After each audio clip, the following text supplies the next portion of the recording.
What is it? Nancy Pelosi, is she just as batshit crazy as Donald Trump? Yes, she is. I agree. I'm not a big fan of Miss Nancy. Why they keep re-electing? Well, That's what I said to my wife when she said she wrote an open letter to the chief of the defense staff. we'll tell that to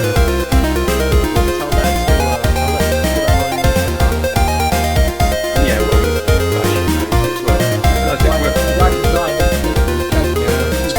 But the difference is at least Mitch McConnell's good at his job. I wonder he's good at being an evil man and giving Mitch's like me a bad name.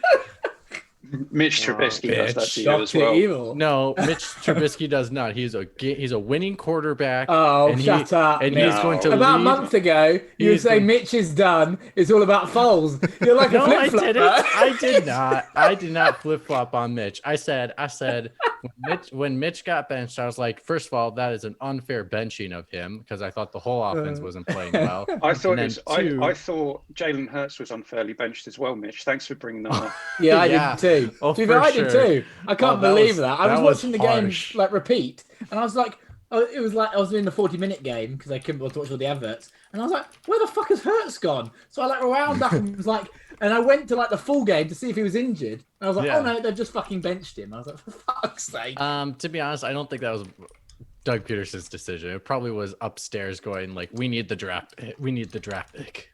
Yeah, but it wouldn't affect it. It would have affected our draft pick by one position. No, it was affected by 5. Or was it? I thought it was one. They said No, it afterwards. was by 5. That's how All right. extreme it was. That's why Burkhoff's it was pulling the difference parachute. between This thing is difference gonna start between any top moment. 10 and top 15. Oh, It's already we've been started. We're already live. Oh, it live. started. We're live. we're All right, Alright, cut it. Let's change it. I just feel like you guys keep going. redo. Sports Ball podcast. Yes. Evan, Welcome how many to Wildcard Saturday, Super Saturday, fellas. Evan, how many teaspoons of peanut butter have you eaten today? Oh, did you see that? I suppose I did it right in front of the camera. Only one. No, 2. One in the morning and one just 5 minutes ago. I have a probably about a tablespoon of peanut butter in my oatmeal every morning. Makes me strong. That's what my dad had told me. That's how we speak in Wisconsin. I changed my accent for you guys. That's not how we speak in Wisconsin. Don't you know? Yeah. Do you wish you were don't you know? Southern? No. No, I'm sure you wouldn't. Right, intro. Yeah. Hey, at least we didn't Yeah. swear within the first 3 minutes. 10 30 seconds like Matt did 10 last week. seconds on the podcast. There you go. Put it in there. Yeah. Put it in there. Yes, we are Pixel Pints. We are a group of people from around the world. We are the only global gaming podcast. No, that's this shitty show, isn't it? It gets all the it's big in India. We'll get onto that. We're the only podcast that talks about global podcast that talks about 2 things that we enjoy, and this is literally the first beer that I've had, and I've already screwed up 4 times. Yeah, we talk about beer and video games, innit? Indeed. Yes. In it, With so, people like me on and the you internet. On the internet. How you been, Keith? I'm concerned that there's a possibility that Tennessee could be the champions of the AFC South, and yet the Colts progress further in the playoffs than Tennessee. I'm trying to reconcile that in my head at the moment. But I'm so come Buffalo Bills, please, for the love of God. What are you talking about? Beat the Colts. The Bills will punish the Colts. That's not even a question. I'm seriously hoping it's snowing in Buffalo when that game kicks off in 3 hours' time. The Bills are the hottest team in the NFL. I think. Yeah, I know, but look what happened to the Ravens. Look what happened to the Ravens last year when we smashed them. Hey, my phone says games o'clock, boys. Maybe. Anyone think that the guy in midnight in Japan Do thinks you it's mean funny? football games, Evan? I should have said video games. You're right. I fucked that up. You set yourself up. Right, so I'm excited for the first time since 2008. Matt, how's the weather in Las Vegas? The weather in Vegas has not showed up on my phone. I think it's around 10°C right now. No, that's not too bad. So Quite yeah, warm. as Keith would say, it's fucking tropical, mate. That wasn't too bad, but I'd say positively tropical. But Positively tropical. fucking shorts and t-shirt weather, pal. Yeah. Don't know what you're talking about. Evan, how's things in the future? What is it? Sunday. Sunday's okay. Sunday it's a bit morning. cold.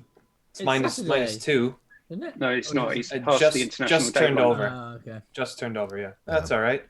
I'm on me Todd right now, so I can do whatever I want. Okay, that was a terrible impression. I know. Liam, would you like to do a really bad American accent just to kind of even things out? No, I'll pass. Okay. That's a smart thing to do. I'm Well, usually quite good at accents if they come sporadically, like sort of by surprise. But if I think about it and actually try to do an accent, I'll fuck it up immensely. You're like, hey, Yeah. do the thing. You're like, no, now that you said Yeah. that, I don't want to do It's it. like, if it comes Okay. naturally, though, it's always better.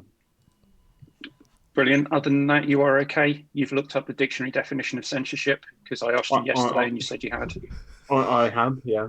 I've looked up Good. the dictionary definition of censorship. Although, we'll say, new world, new possibilities is all I'll say. Yeah. Speaking of New World, we'll get to beers in a bit. Dan, how's things? Good. I'm now. This is my 9 to 5 job. Sitting in this computer, looking at the screen. 1 week of online learning. Finally convinced the Academy Trust from a lot of pushback that we should be able to do all the lessons live. So they're finally given us the green light rather than recording, then playing it live and sitting there anyway. So now we can just do it live. So I'm happy with that. But yeah, so that's from Monday. So we're pretty busy from then, but good. I feel like I'm doing a bit more than the last lockdown, actually, if I'm honest. Even though I did play lots of games last lockdown, this one is a bit more meaningful for everyone, I think. The furloughed wankers are still winning 2021 by furloughed wankers won 2020 and they're winning the first part of 2021. Already, it's only the 10th. Mitch, how's things in the past in the land of Los Angeles? Fine. Good. And fine, good. Everything's great. Fine. Everything's great. I went to work and saw a bunch of people peacefully protesting in the Capitol. It was great. Yeah. And I thought it was quite funny watching those patriots, Sky Commerce. Yeah, sorry, I meant Sky Commerce. Peaceful protesting, and love a good Sky Commerce. It's a peaceful protest when 3 people get killed. It was mostly That's 5, peaceful. wasn't it? Oh, sorry, 5 people were killed. Yeah.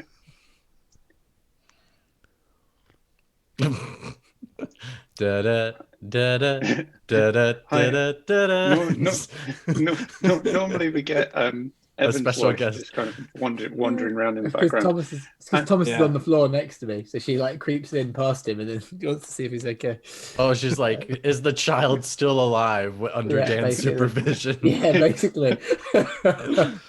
Has he fed the child beer? Nope. Check. Has he started his video game binge? Nope. Check. Right, and we've got one more person. How's things in Essex, apps? Bloody brilliant. Love it. I don't think we approved advertising on this podcast. I paid my way. So what we should do, Matt, can you just black out Apps's background so we can censor him? Will you also take his head away? Yeah. Just take my forehead off. Yeah. Could probably, No forehead. could probably stop the video. I can't get rid of the background though, unfortunately. Never mind. Just stopping his video would be fun. Right, let's do beers. I got my latest delivery from beer52.com yesterday. I finished all the beers from New York. And the latest batch that I've got is, I haven't drunk all of the beers from New York. I just want to make that clear. I haven't drank every beer that's made in New York. But all of these ones are from Victoria, from the lovely land Australia. So we've got Cthulhu on the Moon Black IPA. And we've That's got a pretty good accent. Yeah, it's not bad. Boat Rocker Dank and Bitter IPA. Better. Like it. Bitter. And Old Mate, Yeah. which is what I'm drinking right now. Lovely. And if I fly Right now. to Australia, I can get 10-cent refund on each of these cans. You should do that. That's definitely cost effective. Really good for the environment as well. That plane fare. All that jet Fly fuel. to Australia to travel, recycle. yeah. All that some jet beer fuel cans. to do that one piece of recycling. I dated an Australian girl for 3 years. You think I'd be able to do a decent accent, and I can't. I can't do it. I'm not even gonna try. Australians, well, as with most accents, for English people, doing an Australian American accent is actually easier than Yeah. Americans Yeah. trying to do Yeah, we the can't other way do it. around. Our The only- actors have proven we can't do it. The only guy who I've seen who actually does a half decent English accent is the guy who played Dexter. Michael Okay. C. Hall? No, not Michael C. Yeah, Hall. Michael. Is it could Michael be. C. Hall? Yeah, he did a TV show in the UK called Safe, and his English accent is actually pretty good. For a second, he Oh, had me wow. going. It's like I'm pretty sure he's a septic, but he had me going at the start of the show. Right, there's enough of this shit. Who else has got beers? I have a beer. Well done. Would you like to introduce it rather than just raise your hand? I was waiting for someone else to say that they had a beer, but No, Yeah, I don't apparently, need to. wait, It's did I too show this early. one? Did I not show this one before? No. No, you didn't. No, you haven't shown Because Okay. clearly that one says 2021, and we weren't in 2021 last week. Ah, but I got That's it a in good 2020. point. No, we were. Yeah, we were. I'm sorry. I'm sorry. Yes, it was one day into the new year. I suppose we were, yeah, January 2nd. Okay, so I get this kind of year of the end shipment from a brewery called Yoho Brewing.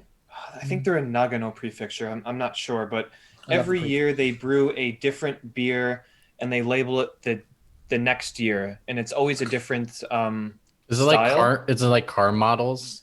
Like they're always the next year than what they actually are.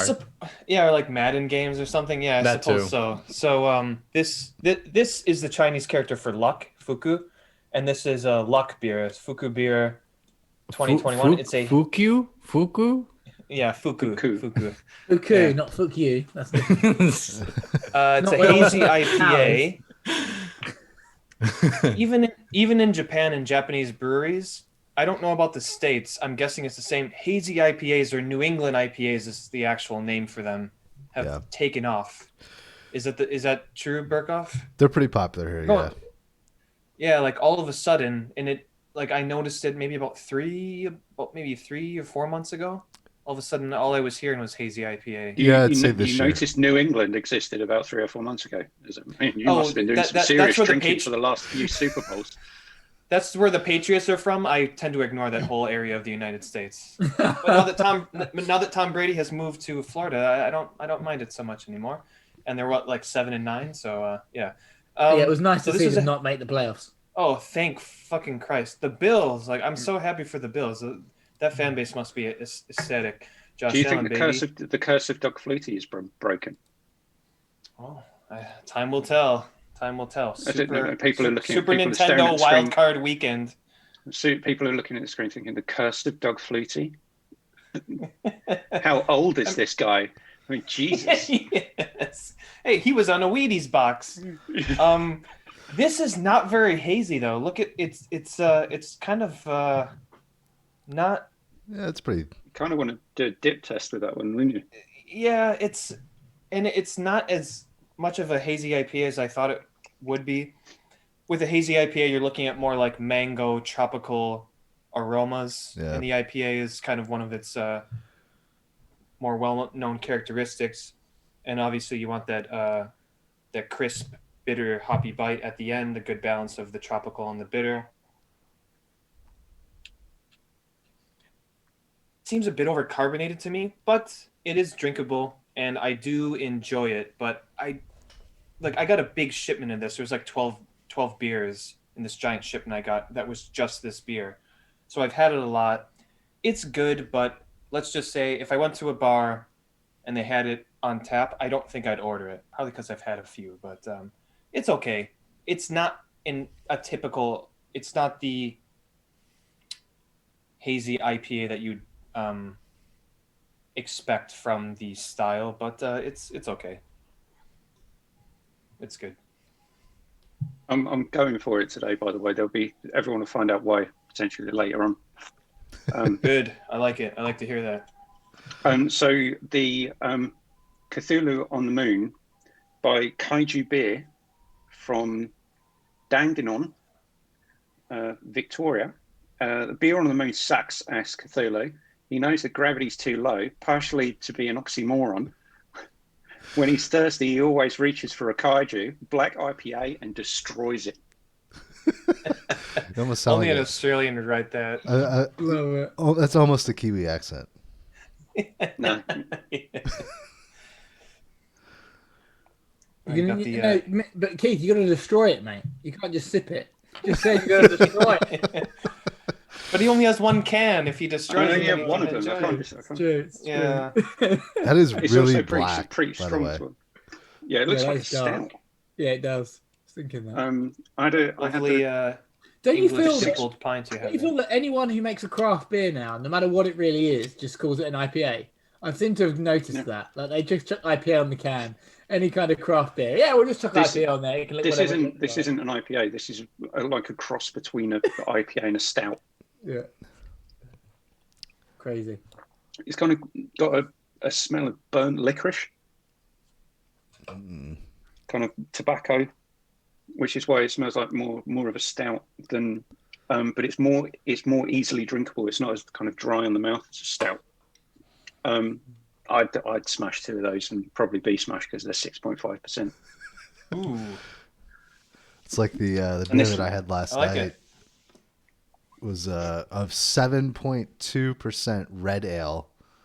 That looked good. Yeah, I saw those pictures that you posted. Super easy to drink. Like I got through half the beer and I was like, shit, I better slow down.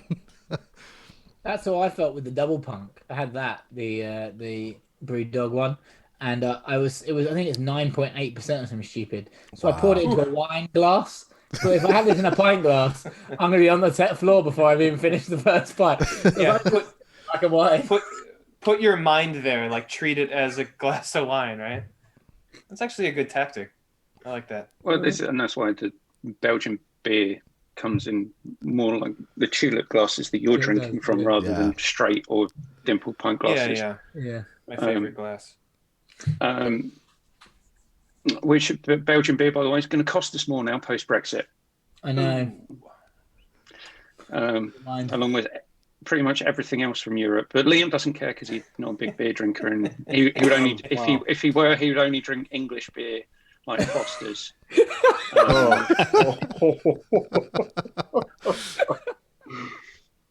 Not brewed, It's just- not brewed in Australia. A small price for for freedom. Well, the illusion your of freedom anyway. Oh, You're- Einsock. Joe's Yeah. good beer. White ale, not all that actually. I had the pale ale equivalent the other night, and that's much nicer and it's stronger. So Have you had Disappointed. the reverse can? It's blue with white writing. no, yes, yeah, Is that the That one? Yeah, that one's good. I that's like that. beautiful. That's the pale ale. That's really nice. The white ale was a bit it's Shit. all right. Fair enough. Right, go for blue. Right. So, what are we doing for the topic today? Because it's totally slipped my mind. Top three games. Three favorite games. I say favorite a couple of times because favorite can mean different things to different people, Yeah. and probably will. But our three favorite games, and we do, if we've got time, a honourable or dishonourable mention. So, Evan, you introduced this as a topic idea. Would you like to start? Sure. So I'm guessing we'll all go around to 3, 2, and 1. Yep. Yeah. Yeah. We can do that. All right. No, we'll do 3, 2, dishonourable, and then 1. So we finish on a high, Yeah. as opposed to dragging everyone down to the doldrums of shit games from last year. Are you being serious?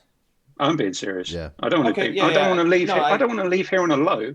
I want to go and watch the Bills smash the shit out of the Colts and feel good about it. All right, yeah, fair enough. All right, let's do that. Yeah, we'll do the dishonorable before the best, right? Leave it on a high note. Okay. So my third best, and for anyone listening, these are games that we played in 2020. It doesn't have to be released in 2020. It could have been released at any time. It's specifically games that we like that we played in the year 2020. Do we have to finish no- them by 2020? No, You Not don't. good. You don't So necessarily have I to finish finished them. mine last week. no, it's just the games. 3 games that you enjoyed a lot, or for some reason viewed them above other things that you played last year. Yeah, and Mitch, that's actually a good question because this is you can go by your own rules. For example, for me, I'm not going to put a game on this list that I haven't finished. I'm currently 90 hours into Persona 5 Royale with no end in sight, but that game is great. I am absolutely loving it. If someone said there's 30 more hours, and I'm pretty sure there is 30 more hours, I'm happy. But I haven't Yeah, played. that person was Liam. And Liam, Yeah, that was leaving. Yeah. Was it 127 hours? Did you play that for? I I did. played for 160. I played for 120. I think I ended up playing for about 145 hours in total. Jesus Christ! Yeah. That's So a I lot. have 55 hours left. But for the credit, I did not play Royale Edition. I played the original. Yeah, you played the but original, okay. one of the things, Mitch, about Royale is certain things you can get through even faster than you could in the original game. So Oh, yeah, it's more it has streamlined quite for a- sure. yeah. And I mean, and, honestly, like, if I played it a just gets second rid of time, I would just some fast forward annoyances. through all the stuff I've seen before and then just only stop for the new stuff. Yeah. Oh, totally. It Yeah, would yeah. get a bit tedious. So I can't put that game on the list, although if I finished it within the year of 2020, it might be in my top 3. That's how good that game is. So my third, and I won't choose a game, and this is my rule, that I didn't platinum. All right? I have high standards, as you all know, right? Okay, can we have a game I haven't- already? I don't care If I about haven't this. played the game, I'm not going to kill us. Just done with the fucking game. yeah, we don't. I don't have my watch on, but I'm pretty sure I'm burning too much time. If I haven't played the game to perfection and completion, I'm just not going to put it on my list. That's Okay. that's just the guy I am. Third place is Yakuza 7, aka Yakuza Like a Dragon. Nice. I thought the game would be higher on my list. I played it at the beginning of the year. I played it in Japanese. I don't know if you knew that about me. All right, now I'm gonna be worried about Dan's like fucking get on with it, bud. All right. I was anyways, just about to say fucking get on with it. I knew the clip from Monty Python. Get on with Okay, it. so get on with it. Putting a JRPG system into what is essentially a 3D brawler, and the main gameplay of that game that has continued on for 6+ games, if you want to include Judgment and the weird gun one with zombies, that's 8. It's actually quite worrying, and I was not happy with the initial reveal of the JRPG system, but I think Octopath Traveler kind of re-energized my feelings about JRPGs. I had not played many for so long, and seeing a game that was in 16-bit or 2D HD or whatever they called it kind of revitalized my interest in the series, or not the series, the genre rather. And then playing Dragon Quest XI and Final Fantasy Remake and Final Fantasy 15, great game, Final Fantasy 15. And once I got back into JRPGs through all those games, coming to this game felt better to me, and they do a great job of including it into what is still essentially a Yakuza game with a game that wears its heart on its sleeve and plays its cards very, very quickly and Oh, shit, do we lose? openly There he to is. tell you this game is going to be. I was hoping very, we'd lost him because he's just going to rabbit on about this bollocks. Oh, sorry, no. The rule for I'm 2021 still here. from I'm still Evan here. winning is we can't say anything bad about the Yakuza franchise. So take that back. So Yes. I'm terrible. I was Evan, you rabbiting bollocks about a great game. Ah, thank you. Let me. I wish I had a brandy snifter, by the way. Looks like it, but it's not. Oh wait, hold on. Oh god. Actually, I do have a brandy snifter, so pour that in there. Actually, this is really, really how pretentious. Wait. What is going on? I don't even know anymore. So what I'm trying to say is, You They- got pipe as well. Have you got a pipeline around? And a it's monocle. a great game. They for a series that has gone on this long, they still find new ways to engage you in the side quests. And I don't know about you guys, but Evan, are you saying that the producers of Final Fantasy should take a leaf out of Yakuza Studios' book in terms of how side they- quests, yeah, because the Final Fantasy VII Remake side quests are fucking terrible. And the only other series I can that has the same level of the side quests might be better than the main story is probably The Witcher 3. Mass Effect? And Mass Effect is a really good one. Good one. Elder Scrolls. I mean, Skyrim's got some great ones. I haven't played I'm some ju- of those. it's- Like well, Western just the whole- RPGs, yeah. Yeah. So it does a great job of all those notes. The RPG system works really, really well, and the story is great. And one good thing is because it's a completely new cast, where you didn't hear a lot of talk about Final Fantasy. Jesus Christ, Yakuza 4, 5, and 6 is because Is that the new game? Final Fantasy? Jesus Christ! Final Fantasy. It might be. I mean, there's a lot of imagery in those games, Christianity and that. JC Like Overture Nomura, Remix. when Nomura gets hooked on cocaine, that'll be the title of the game. There you go. Fuck. What was I going to say? It's nice to see people be able to get into that series because I've heard a lot of people on the podcast actually play this one because they didn't have to play any of the prior games. They could jump into it, like Ben Hansen from MinMax and some other people. And it's nice to see people finally be able to appreciate the series because they're not having to start off with part 3 or 4. And yeah, it's just it's a great game.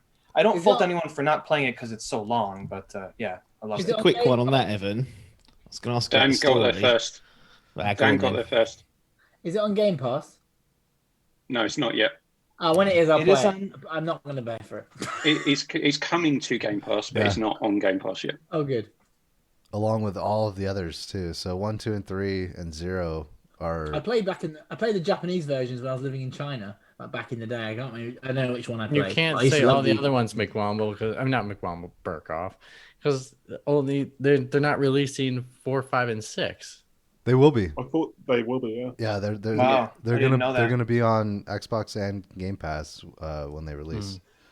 And by the way, I am not recommending anyone to attempt that mountain of starting from 0 and going to 6. So Oh, if you want I to get into failed the series, 4 you've not times really I'm now. played on anything. 4 right now, and I'm struggling to get through 4 right now. 4, yeah. of the I character started change. liking the series at 5, and 6 is probably my favorite Yakuza game, and then 0. But Well, because there's a sorry, big Mitch, character. Mitch, you can't. Are you struggling to get through 4 because the Yakuza franchise is just the greatest set of games ever, and you can't bring your eyeballs to see any No, more I'm sorry. magnificent I'm video struggling games? to get through 4 because I cannot get past the marvelous new character that they bestowed in front of me instead of the one. wait I a worked minute. on. This sounds like code for something. I don't know if I like what you guys are talking I about. love Kiryu Kazuka, but Because- I really love this other one more. Taps, what were you going to say? Because obviously I was jumped in before you. Yeah, we should probably move on to someone else's pick. So Yeah, sorry. I was always yeah, going to ask Tabs. Evan was if you've played the series, are there story nuggets in there for long-time fans that will appreciate Yes. it, or is it that segregated? It is entirely it's segregated enough, but there are very Callbacks. small callbacks because it takes place in the same universe in the same timeline. So you'll Sweet. hear stuff about other things that have happened in the series previously. Yeah, love it. It's a great game. I might play it again because I'd like to hear the English version when it comes out for PlayStation 5 this year. Sorry. You don't Yeah, need a 'cause when you- PlayStation 5. Get one. Just not there yet. It's Don't 2020. worry, Yeah. Evan. Don't worry, Evan. Evan, I'm trying to. I'm trying to get a PS5 now, and I can't find one. All right. You and me Yeah, together. but- Let's see what happens. Well, actually, the Mitch- ones I do find are too expensive. They're like $700. And I'm like, I just want the base. Give me the base. I don't want bundles. Just give me the base. Damn it. And Mitch is part of the master race. Matt doesn't Yeah. care, and the other three people here are just thinking you're all a bunch of last gen console are. plebs. There they are, just behind we me. are. See that black box and the white tip above it? That's the two console discrepancy. I don't see the white tip above it, but I just see the black box. Did we You can just about make it out. did we lose Taps? Yeah, look at It's him. just frozen. Yeah, He's, No, he's just, he he's is. just, He is. he's He's just chugging hammering down that beer. Perfect. Seemingly endless. there's also another thing right. you can see as well. Should Right, mess on okay. it. That is the pinnacle of human happiness right there. It really is. Yeah. You don't want to press play. It'll drive you around the bend. Oh, Oh, he's definitely gone. Right, so we go Liam. Oh, Hasn't this? I guess going off of what Evan was saying, I sort of feel the same way about him. I feel like Japan is having a resurgence of JRPGs lately, and it's nice for me because I remember when I was a kid and I just started getting into JRPGs and then sort of That was went my through the childhood. golden was age. that, yeah. Yeah, at least what I thought was the golden age at the time. What is that? Is that your game of JRPG for number 3? No, it's Final Fantasy Oh, okay. 7 Remake Part 1. Part 1. Mm. Part 1. Well done, Liam. You know what, Well done. Liam? Thank you very I'm much. glad. I'm glad this isn't higher on your list, but Yeah, I yeah. think it's a good game. Yeah. It's Can I, special to me in a lot of ways that go beyond the gameplay. I would say. I think what it does is something I could have only dreamed of like a few years ago. Yeah. So I We need to appreciate do it on that something, level. but it may boot me out of the stream. I'm hoping it doesn't. But if I disappear, I will come back. And it's not just because Liam was talking about Final Fantasy, which is a load of shit. All right, Liam, please continue. Well, continue. Okay. Basically, I just appreciated all of the updates that they made to the material, and it's sort of like one of those things when you remake something old, and like just very respected and loved by the fans. You know that you get somebody going into it and just fucking with the little pieces of fiction that you loved for years. I mean, like. You know, you're reading all of these articles when you're a kid and thinking about all of the characters in a sort of way that would go beyond what it accomplished in the game with its 2D graphics and sprites and so on. But they all of the updates that they made in that game towards the characters were such good updates, like that improved over the source material, at least as far as the first part of the game went, I thought, especially Cloud Strife. Do you mean character development? Yeah, exactly. Yeah, Yeah, I mean, I agree with that.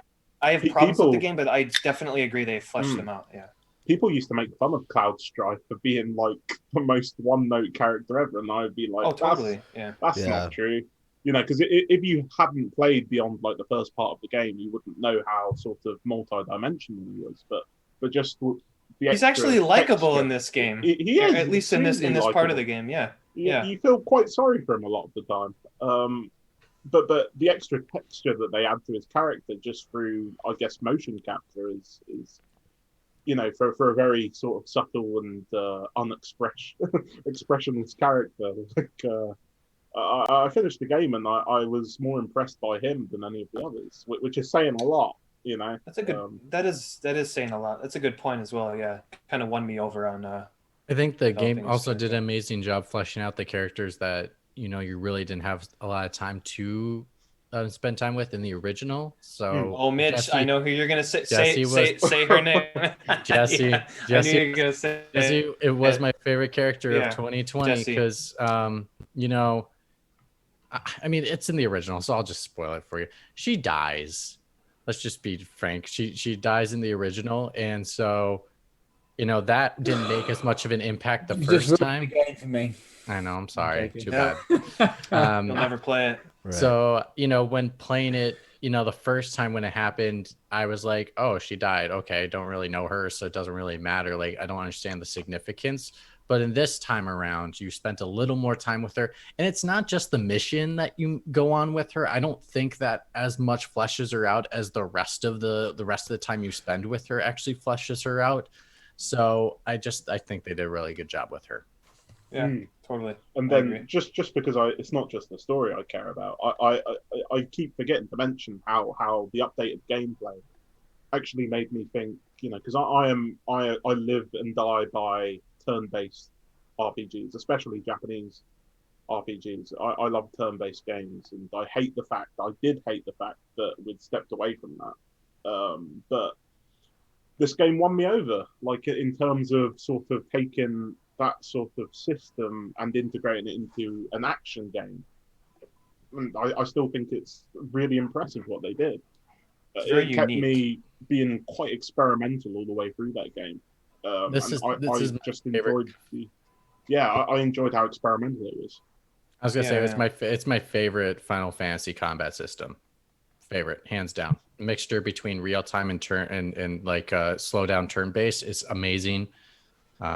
Burkoff, I'm so disappointed. I was gonna send you a tweet yesterday, but then I realized the day was over. But Final Fantasy was 50% off. 7 remake on PlayStation. Yeah. Well, how much would that have been? $30? 20. But it's too late. I may have spent the $20. Oh, Yeah. Wait Missed till it it. gets down to $20, and maybe you'll take a crack at it. Maybe you'll change your mind on I don't think your I initial will. misgivings. He can't change his mind because he hasn't even played it, so he Already. doesn't have a mind about it. Yeah. I mean, there's a lot about it I don't like, but there's a Yeah. lot about it that I do like. Side quests primarily. Oh, the They're side quests are terrible. horrible. Are so terrible. bad. I don't so know. bad. So So- bad.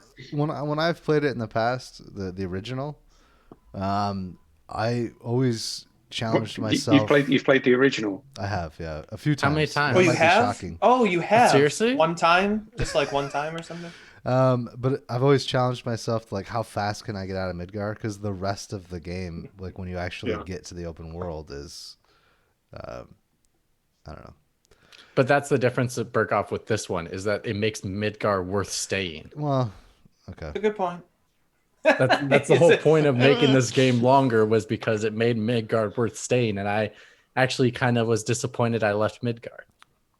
Well, you know, in the first game, you know, after you play it, you just like, ooh, Midgar bad. But it's like, this place doesn't have much texture to it, so you never really feel that involved in the And that's plot of not the just game because of the until you get glitches. past Midgar. Yeah. No, but I mean in the classic game, like you never really felt like any connection whatsoever to Midgar. Like, but in this game, like Midgar as a city just is a character in itself. I would say. Yeah. I like one thing I do like about the game is that there's no politics in it whatsoever. None. No, there's no politics in that game about environmental terrorism. No politics. Nope. Zilch. All right. Huh? You want to move on? Huh? Yeah, that's another thing. Unfortunately, you try as Liam and Evan might to get me on any kind of a JRPG kick. It's just not going to happen. It's not going to happen. Yeah, I think, maybe Key, one day. Key, we don't really One care JRPG. about you. I know. We're just bringing up the games we like. I know. But I know no one cares about me. I'm just going to go and cry in the corner. Right. So moving on. Let's go to apps next. Because you on your separate individual Essex-based podcast, big in India, I hear. India Essex based, yeah. Just about to break in that Bangladeshi market. Peanut butter and jelly, India and Essex. You and the crew talk a lot about your favorite / best games. So you've done a podcast on your 2020 review. So would you, if we've not listened to it already, are you going to stick with what you've already talked about, or are you going to come up with something different? Well, the number 3 is slightly different because normally when we do it, we kind of pick a few games, but we generally champion one. So in this case, I've got a bit more leeway, so I can talk about, other than the obvious game, which obviously we'll get to, 2 others that I played in 2020 as well. I guess that was the key point, is that one of these games is actually a 2019 game, but I played it in 2020, which is good to bring that back. But this number 3 is going to be Hades from 2020. Well, technically it went into early access earlier, but it got its 1.0 release later last year. And really, and this will be a theme for 2 and 3 in my selections, I'm not really a roguelike fan. Haven't really played them, to be honest, not given the time of day. I had Dead Cells on the Switch and kind of dabbled with it, and I was a bit like, I don't know if I'm getting on with this. And Hades kind of had the right formula to keep me engaged and really surprised me in many ways. I don't think it's enough to make me a true fan of like seeking out all these great roguelikes, but this package was certainly exceeded a lot of my expectations, and it came in with sky high reviews as well. And I kind of thought, well, let's see about that, and maybe not as high as what some people would have given it, but certainly enough to go on my top 3, simply because it's kind of introduced me to a genre that I hadn't really dabbled in before, and the combination of gameplay and the way they weave the narrative into how a roguelike functions is really interesting. It's so well written, it's so well performed. The music, the soundtrack's great, and the action's there as well. You can sit there and play this for 2-3 hours in a session, or equally you can have one run at escaping and it'll be over in 20 minutes and you'll be like, oh, that's my feel, I'll put that down. So it's quite versatile with its kind of gameplay sessions as well. So Hades makes the 3 of the favourites. And it's hit a lot of people's kind of top games of 2020 lists as well. A lot. Yeah. And like you, I can't say I've ever been a big fan of roguelikes, but this seems like it's a roguelike that's gone to university to study for its second PhD in ancient history whilst being on steroids and playing professional football. Yeah. So it doesn't seem like the classic roguelike game, because it seems like is it Supermassive or Supergiant? Yeah. One of the supers. Big supers. Shout out. They've put in such a massive effort in trying to get the story to be just as good as the roguelike elements.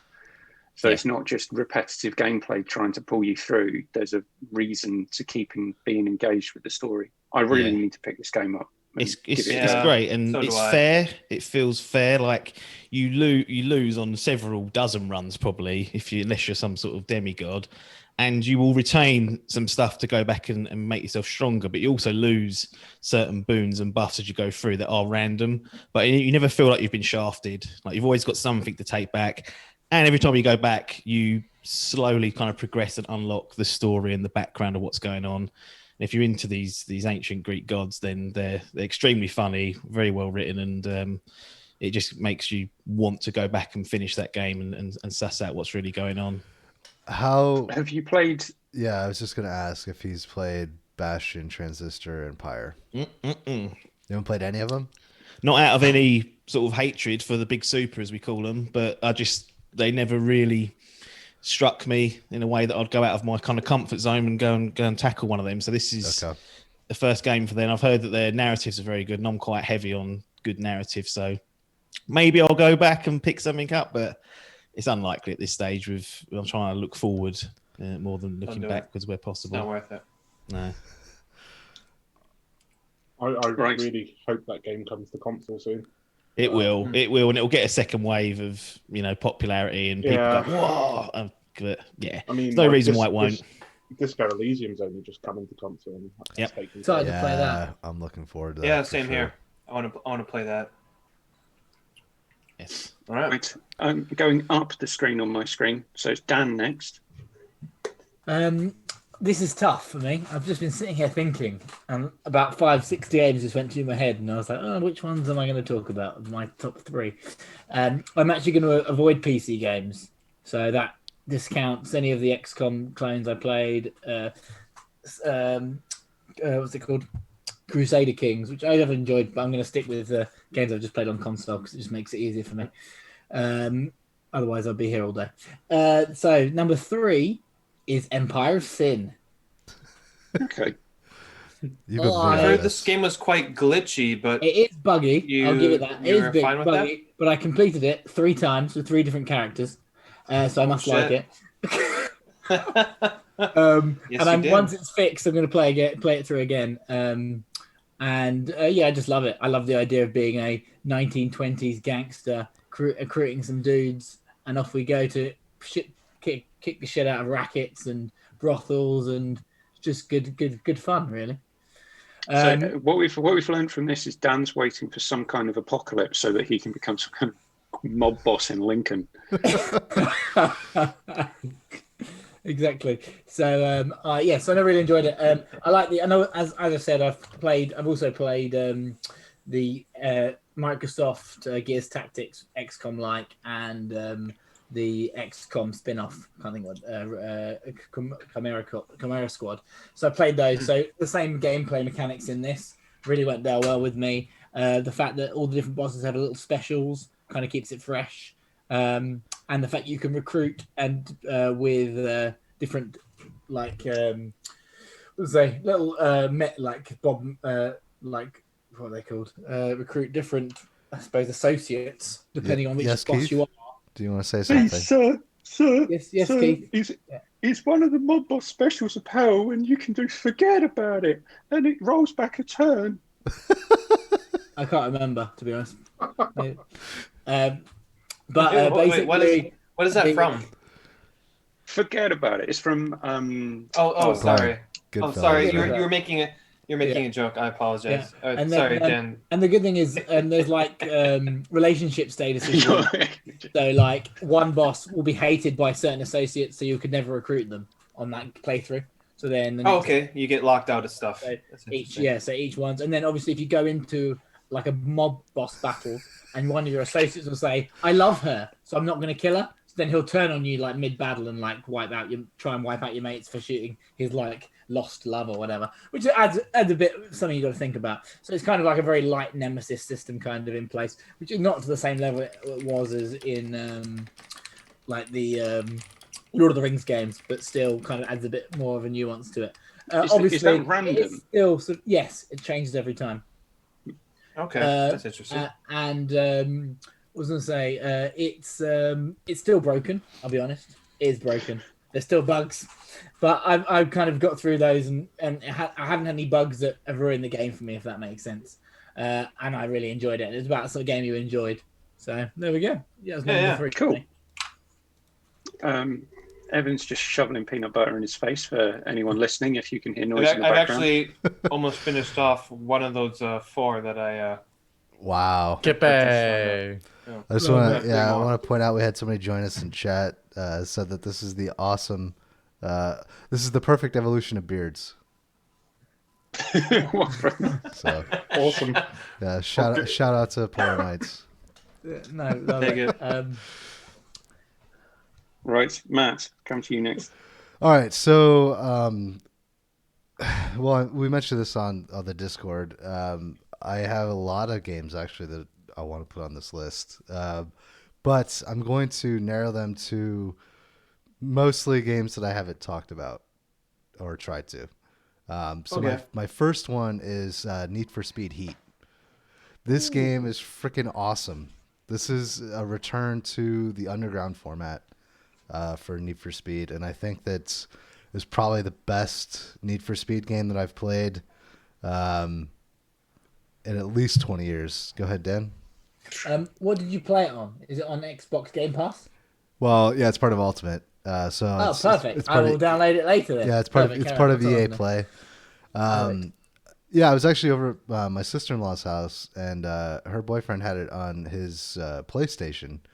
And so I was checking it out there, and I was like, "Oh, this is interesting." And then the next thing I know, like I'm just sitting there playing it, and my nephew's like, "So you want to play something else, or can I have a go?" Or I'm like, "Oh yeah, sorry, forgot you were there." You know, it's a good game when you're stopping children from playing it. Yeah, It's like stealing the great. kids' lunch money. It's like So- it's just you there. yeah. I literally handed him the controller, and then I got on my phone and downloaded it to my Xbox while I was sitting Oh wow. there, so that Oh, I No, can you're do that. sold. so that Cool. when I got home, I could start playing again. Yeah, it's an arcade racer, but it's got that open world charm where you can just kind of go and do whatever. But it has the customization, so like I've got 3 different cars for 3 different types of races, you know, and they're all tuned out the way that I like them for those particular races. Do you like keep them in your garage or something, or? Yeah, so you have a garage that you can Okay. go back to, or you can. Metaphorically polishes them every day. Yeah, no, they look really good too. Like the graphics are really good.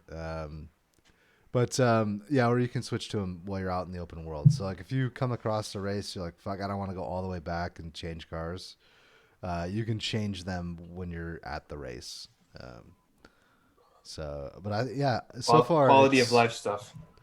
So, Matt, have you played Forza? Well, of course, I know you've played Forza Horizon 4 because I see your avatar trying to run me off the road when we're doing races. Heard So about that. in comparison to Forza Horizon 4, Need for Speed Heat is much more arcadey and much more about the customization of the Do you car. prefer that? Yeah, and the cool thing is, so I guess they wouldn't necessarily be liveries, but the all the customizations are across all of the user bases. So, like, if you have a design that you did for your car, you can save it, and then it becomes available to other people online. So you can actually look and see like what other people have done to their car, and download those to yours if you have the same car. To me, it sounds like you're describing Forza Horizon 4. Yeah, I wondered so I that. don't- To be fair, a lot of the things in Forza Horizon were sort of inspired by a lot of the things that used to be in Need for Speed games. Yeah, so they've just plagiarized and Then replagiarized. Sorry to interrupt. Oh, sorry. Go yeah. No, go ahead, Dan. What were you gonna ask? I was just going to say, but from Forza Horizon 4 standpoint, it is funny that I race around and then see Liam fly past, knowing it's not Liam, it's a bot with Liam's name, but that just makes me laugh. He like knocks me off the road, and I'm like, "You bastard!" Yeah, Probably was Liam. so Maybe. that was one of the things that bothered me about the crew was all of the random ghosts that are just floating around in the world. Need for Speed Heat doesn't have that. Oh, good. Is it distracting? Is that what you mean by having Yeah, them all over the place? I don't like it because Okay. I would be want- annoyed as well, I think. Yeah, like it's the thing that bothers me about MMOs too, is Oh God, yeah. I've seen like screen or like videos of like people just like flying all over Right. the place. Yeah. yeah. So like it's not that distracting for me in Forza.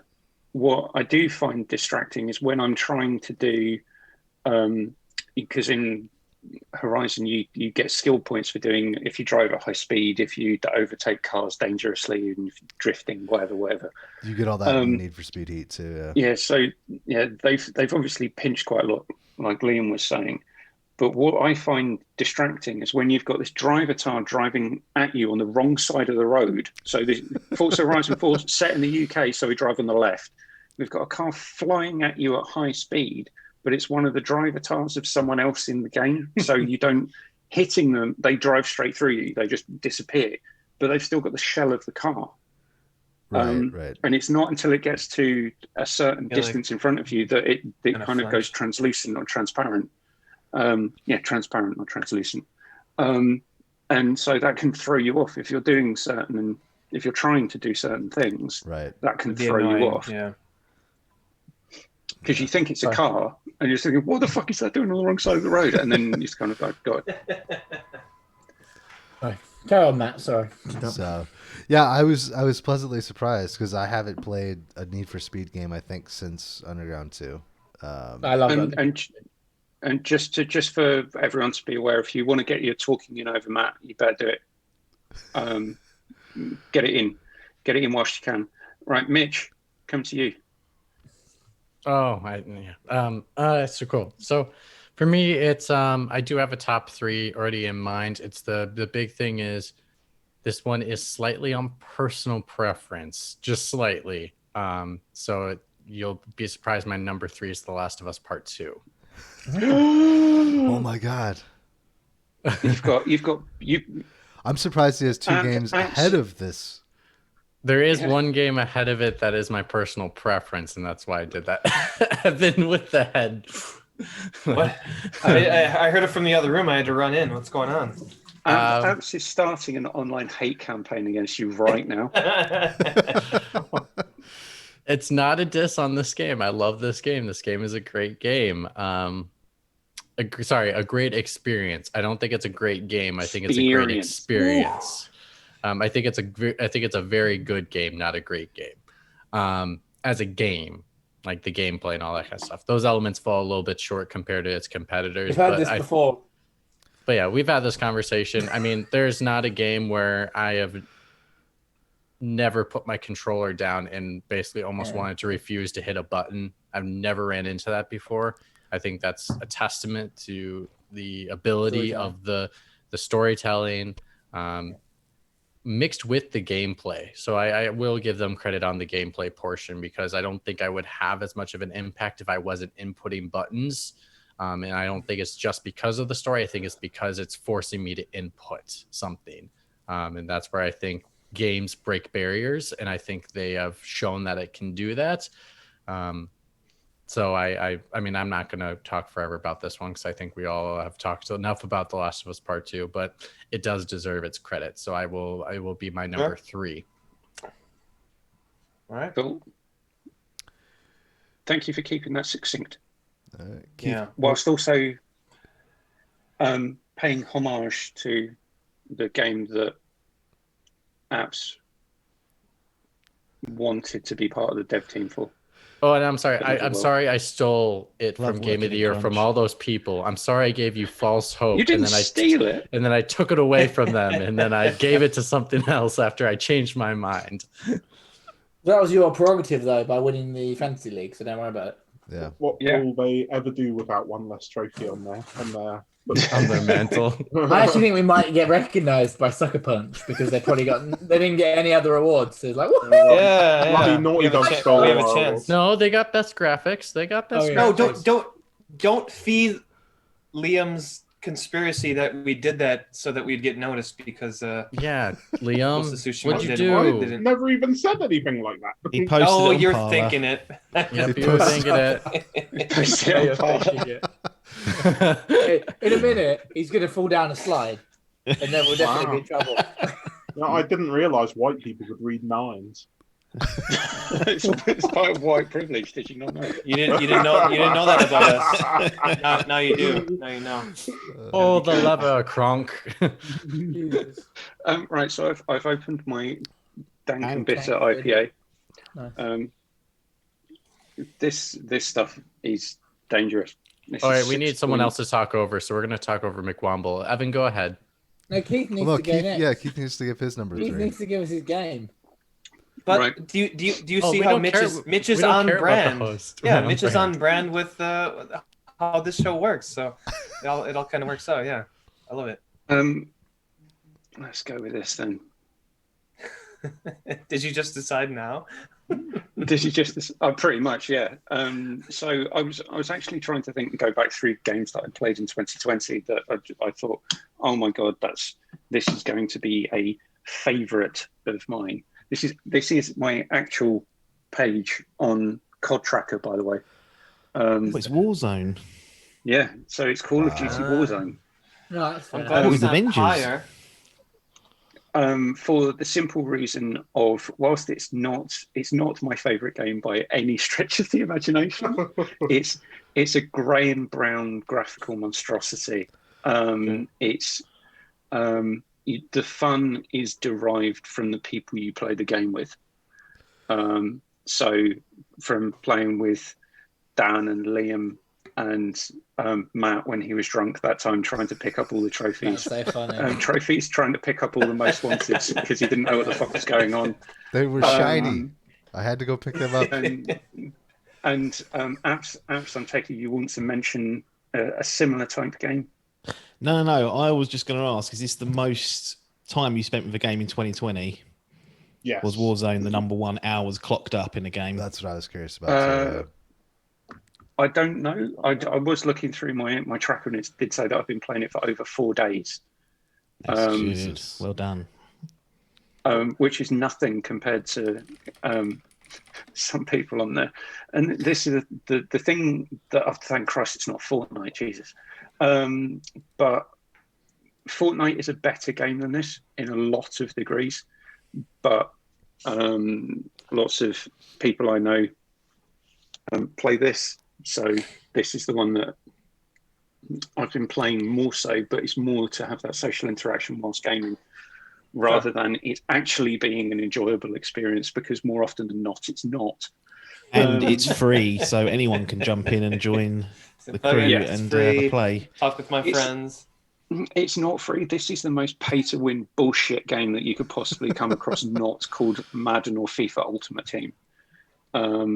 Because if you do just go in and drop a load of cash and buy all the tiers in the battle pass and buy all the blueprints, you can get access to all of the best guns just by spending money, and you can dominate. The hacking in this is just obscene, and some of the top players in the world have had their affiliations to Activision cut off or threatened to be cut off because they've made public the fact that they're so pissed off with hackers. And Activision doesn't like it. So there's many things wrong with this game, but it's on my list of being Skycom's favourite because of playing it with friends. Nice. Sweet. Just if anybody complains about how many hours you spend on games, you know what you should tell them? You spend 58 hours a year sitting at a red light. It's a weird statistic. Only if you drive a car. Yeah. No, you could be a passenger and still sit at a red light. It's true. Okay, Evan, back to you now. In LA, the red light's just replaced with traffic. Not that bad. Unfortunately, I haven't hit the real LA traffic yet. I've hit mild traffic. Yeah. All right. I'm going to save us a bunch of time. I did appreciate your Warzone comments, but the baby was crying, and I appreciated. No, I knew what was going on. It's okay. Yeah, it's all right. Little Thomas needs a little cry. Nice. Is it one thing I will say is, if you can play Warzone with Dan, it is hilarious because Dan is fucking fearless. He will run everywhere. It doesn't matter if you're in cover, out of cover. He will just sprint across the map. He will make as much noise as humanly possible. He will take any shot that he thinks he can even hit, even if it's miles away and he's got totally the wrong gun. You need that guy. Just to say, somehow, I still got carried through and we won that game, so I'll take it. There you go. Yeah. Oh yeah, I forgot. You need that guy. As we move to Evan also has to pick his teammate. Oh, yeah. Well, we need to kind of rattle through some of this shit because I need to finish by 5, and we also need to sort out teams and other stuff for next week. Yeah. Yep. And in the announcement. So yeah. All right. Yeah, I will pick my teammate. Okay, so moving on. The second best game that I played in 2020 is Blasphemous. Amazing game. I'm surprised it's not number one. Surprise. Surprisingly, it's not number one. Blasphemous is one of the best 2D side-scrolling, like interconnected screen labyrinthine games. Metroidvania RPG. But it's not a Metroidvania because you are not impeded by power-ups. The only thing that you don't need power-ups to progress in the game, and I'd say that is a mainstay of Metroidvanias. Yeah. Is you need to find power-ups in order to progress. The only thing that impedes your progression is bosses, and there are power-ups in the The game, only but thing they that only impedes your progression through the game lead is the to game. extra rooms. Yeah, it's not power-ups though. It's your own blood, sweat, and tears. So, not even going to talk about the game. We've kind of probably absorbed a lot of me being part of the cult of Blasphemous. So, I'm going to change this into the top 3 locations in Blasphemous that sound like the titles of metal albums. All right. Okay. So, number 3 is Desecrated Cistern. That's pretty good. Yeah. Number 2 is Mountains of the Endless Dusk. Nice. Pretty metal. It's pretty metal. And the number 1 location in Blasphemous that sounds like the title of a metal album is Brotherhood of the Silent Sorrow. That's actually really good. Yeah. I like that. Yeah, it's great. The locations of this game are great. Like made from. It should be a segment. It should be, yeah. If a bunch of developers and writers from Seville, Spain, yes, they can write awesome metal album names. But Blasphemous is great. And yeah, that's it. Let's move on. Right, Liam. Oh, my second game is Batman Arkham Knight. Interesting. Yeah, You took a while to play that. Yeah, no, I played it before, but at the beginning of this year, I thought I'd replay the whole Arkham trilogy. And that was the one you picked? Yeah. I really like Arkham Knight, so I want to hear him. I want to hear him out. Yeah, I'm with you, Keith. I want to hear him out. My whole thing, it was actually a very interesting experience because I played Arkham Asylum and Arkham City tons of times. I love those games. But this time, when I replayed them, I came to the conclusion that Arkham Asylum is just far and away the best game out of those 3. You know, it's not a competition. Arkham Asylum is perfect from beginning to end. There's no lull in it. You know, it's so well paced. It's perfect. City adds all of these extra mechanics and makes the scope bigger. And honestly, I think it suffers for that in the pacing a little bit. And then Arkham Knight, when that originally came out, I was so disappointed. I thought, man, this game is just a huge disappointment. The only thing. Why did you have so much fun this time, Evan? Yeah. This time, I think it Something's helped. off. I played on PS4 for the first time because the first time I played it was on PC, and I'd waited for them to patch the fucking thing. And honestly, I changed my perception of the game completely just from replaying it. I had my expectations in check this time. I wasn't wondering before the launch, like, this new Arkham Knight character is going to be awesome new villain. Spoilers, he's not new, and he's the most boring possible reveal in the entire game. It's just you see it from a mile away, from like halfway through the game. It's like, they brought up that character that they haven't ever brought up before. I wonder why that who the Arkham Knight is. Yeah, it's just like great. But honestly, like looking past all of that stuff and just focusing on the story and the gameplay and all of the systems for what it is and how absolutely gorgeous that game is. Like even 4 years later, the game very beautiful. Looks spectacular. You know, I didn't have a 4K television back then, but I do now. And, it doesn't run in 4K, but it looks pretty terrific. Like all the way through the game, I just have moments where I'm like, oh, how do they put that much on screen at one time? It's just crazy. You know, the Batmobile is overpowered, and it's not how I would put a Batmobile into a Batman game, but I was more tolerable of those sections of the game than the first time I played it, and honestly got a lot of enjoyment out of it. And yeah, with all of the DLC that actually came out, because I played the game with all of the DLC included. And it's weird how well a lot of the DLC just fits into the game, like it was sort of missing content from when I first played it. I wonder how they did that then. Yeah, it has all of this content. Like it has a whole diatribe with Ra's al Ghul, and there's this awesome stuff involving the Mad Hatter that's really cool. It's and also it just adds a lot of available for texture. download on Game Pass Ultimate if anyone would like to try it. Just Yeah, be I'd recommend it. aware. Played it, but This It was- Be aware motherfucker. that- It's either Game Pass or Thronebreaker with this guy. I can't escape this. hey, to be fair to Keith, I've been playing I'm just kidding. Thronebreaker. You shouldn't get such a hard time. It's quite a good game. No, stop it.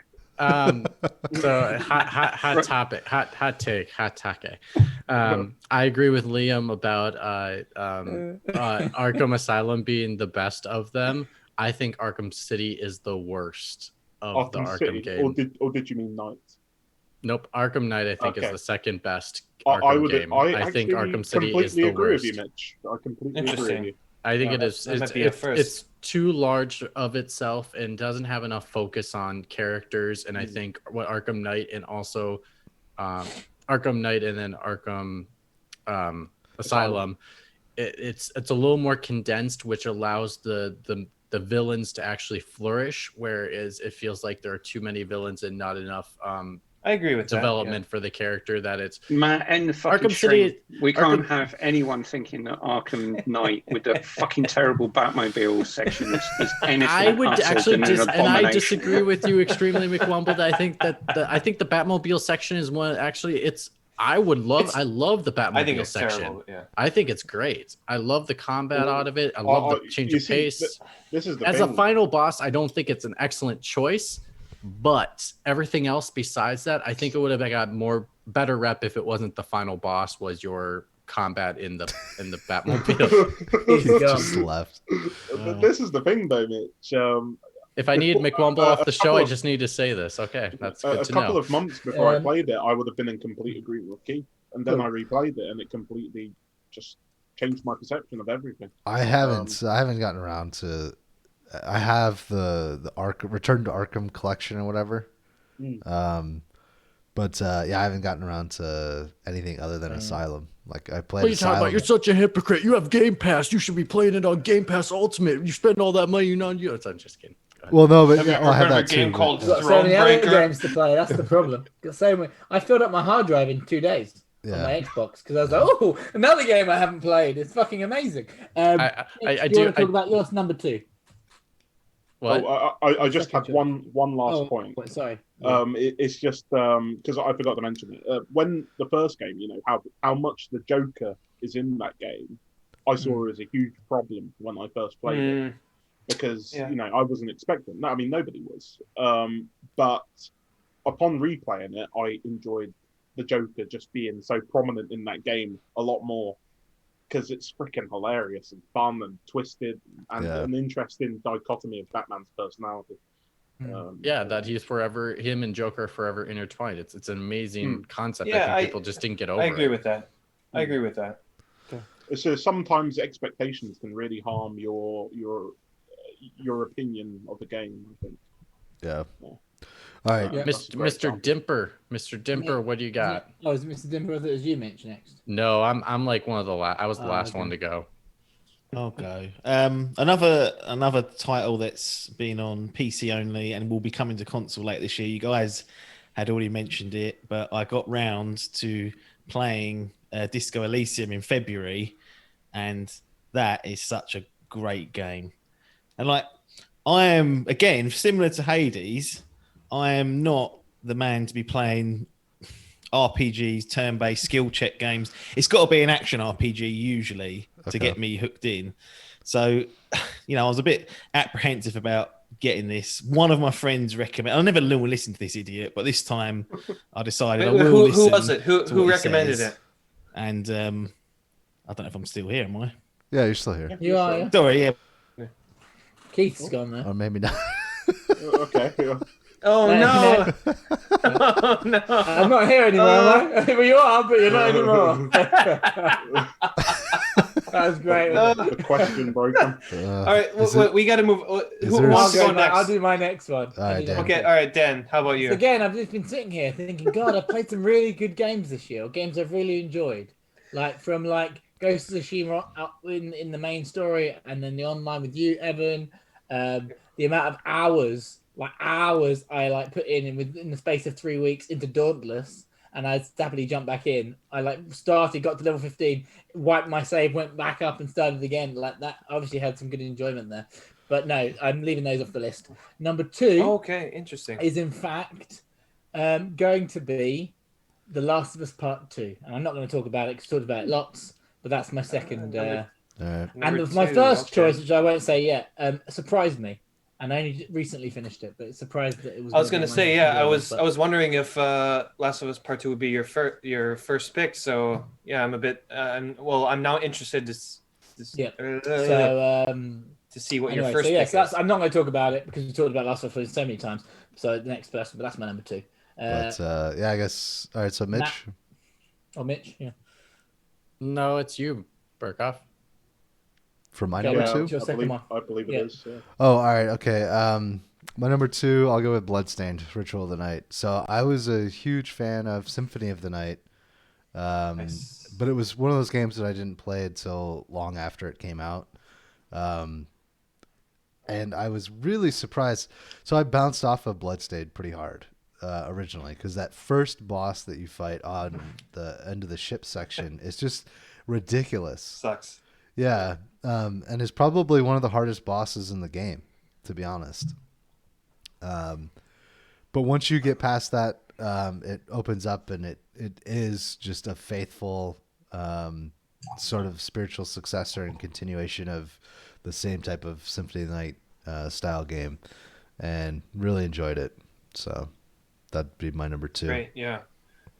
I love how they can take. They're like, okay, I can't say Castlevania, but I'm gonna make the exact same fucking game, right? And fuck you, and they did a great job with it.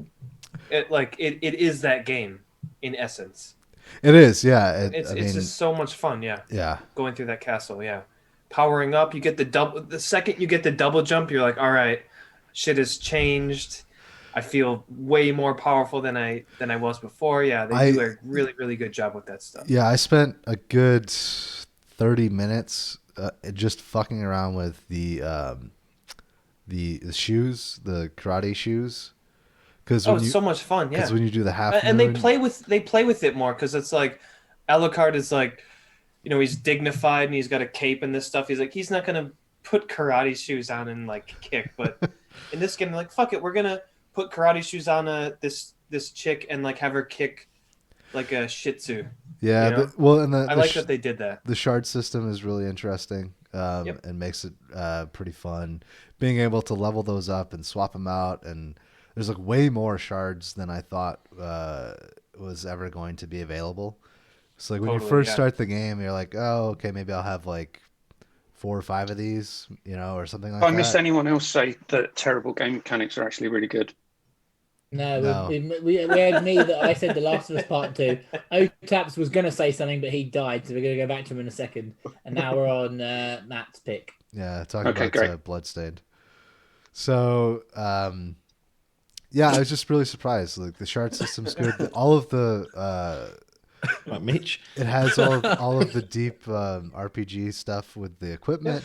I spent it all works. Yeah, a lot of time trying out different things to see like how it affected the stats. Going into boss battles and seeing like, okay, now that my stats are this, does this affect the way that I play, etc. Yep. Solid fucking game. It's on Game Pass. You should play it if you have it. Cool. Should we go back to Taps? What was your second? Because you obviously died. Disco Elysium. Yeah, the internet's decided to play up today, of course, when I actually want to do something. Whereas when I'm at work, it's 100% fine. And I'm getting grilled on my conference calls. It decides that it's going to be perfect. Disco Elysium. Like I was saying, I'm not really into kind of old school RPGs. Not because I dislike them. I just haven't really had much exposure to them. And I thought I'll give this a go. Like I said, the guy that recommended it to me, I wouldn't normally accept his opinion as something to go and spend money on. But I thought I'll take a gamble. I wasn't really playing much. Rodney? No, it wasn't Rodney. No, he can't be trusted. He told me to get Far Cry 5 once, and I was like, you prick. But this, the main thing, because you can talk for ages about Disco Elysium, but the story is really good. The thing I loved about it was the way that the type of skills that you can develop and level up throughout the game. So they're kind of split into 4 categories. You've got intellect, psyche, physical, and then something called motorics, which I've not really come across before. But that's things like composure, perception, those type of skills. But there's about 20 or so, maybe more, of these different skill points that you can invest in. You can pick up items that'll increase your physical skills. It will increase your motor skills, your psyche skills. So you can play around with it and sort of pimp things out. But just like there's one skill, for example, called encyclopedia that you can invest in, and that will allow you to kind of bamboozle someone with some knowledge. So you could go hard and invest in that. And in most cases, most people will be impressed. But if you meet some meathead, he's not going to let you go past the barrier because you've told him some interesting fact. You've got electrochemistry, which is basically the more drugs you take, the higher the boost of that is. And you don't get as much as a come down. That's really cool. Drama, which allows you to not only lie better, but also detect other people's lies. So if someone's talking to you and your drama skill is high enough, it will bring up a little notification saying so-and-so is bullshitting you. Nice. One called Inland Empire, which is my favorite. That's basically your gut and your hunches David and Lynch. your feelings. Yeah. And that's really interesting because suddenly it'll just say you get an uneasy feeling about character X and you think, oh, maybe they're bullshitting me. So I had a real fun time just going through the game and playing around with those. And the story's excellent. I can see people getting pissed off because it is a skill check game, so you can fail just pretty much on random, like if your roll is low. But what I would say is the game never cuts you off from progressing. You just have to find an alternative path, which That's good. That's good. Which is often more interesting than what you're going to do anyway. So although it does have that random nature to it, you're not going to be strung out to dry and not being able to progress. You've just got to look around your environment and try something a little bit out of the box. But yeah, Disco Elysium. I think the final cut's coming later this year. I'm jump on I'm that. so looking forward to this looking game. forward to it. Yeah, Me too. Yeah. So much. Yeah. It looks great. Yeah, everything you said is intriguing. If you like, I'm a massive fan of Sherlock Holmes. So anytime you start a game with, all right, someone's dead. Yeah, you got to find out what the fuck happened. It's like, all right, I'm immediately interested. Well, in this one, you wake up with the mother of all hangovers, and you can't remember what's happened for the last few weeks. Yeah. So you're too right. close to home, but Exactly. someone's dead. Oh, shit! Again? Perfect game for pixel points. It's like that joke off Jay and Silent Bob Strikes Back. Sorry, sir, we've got a 1018 on the lot. Is it? No, because I wasn't with a hooker today. Got you this time. I'm nearly looking forward to Disco Elysium as much as I am Outriders. Not really. Mitch. Yeah, little snippet. If you want to go back to the podcast when you rewatch this, go to the video. Go to timestamp 118, and I was choking on my water, and I spit it out. All over. I know. I saw Liam laughing, and I wondered what was going on. And then you were clearing stuff up, so I thought a spilt or something had happened. It's when the water goes in the wrong tube, and this is tea, and all of a sudden I took a big gulp at that time. So just a lot of it just spilled all over my PC. So I just had to clean it really quick. Jesus. So if you want to go to the video version, go to like 118, 119. It's probably there where I just go. It's very entertaining. My number 2, this is the one that bunked off The Last of Us Part 2, and that is Resident Evil 3. Oh, all right. Man, is this game such a great freaking game. Obviously, it's shorter, so I think that's the only reason why it's been knocked down by a lot of publications.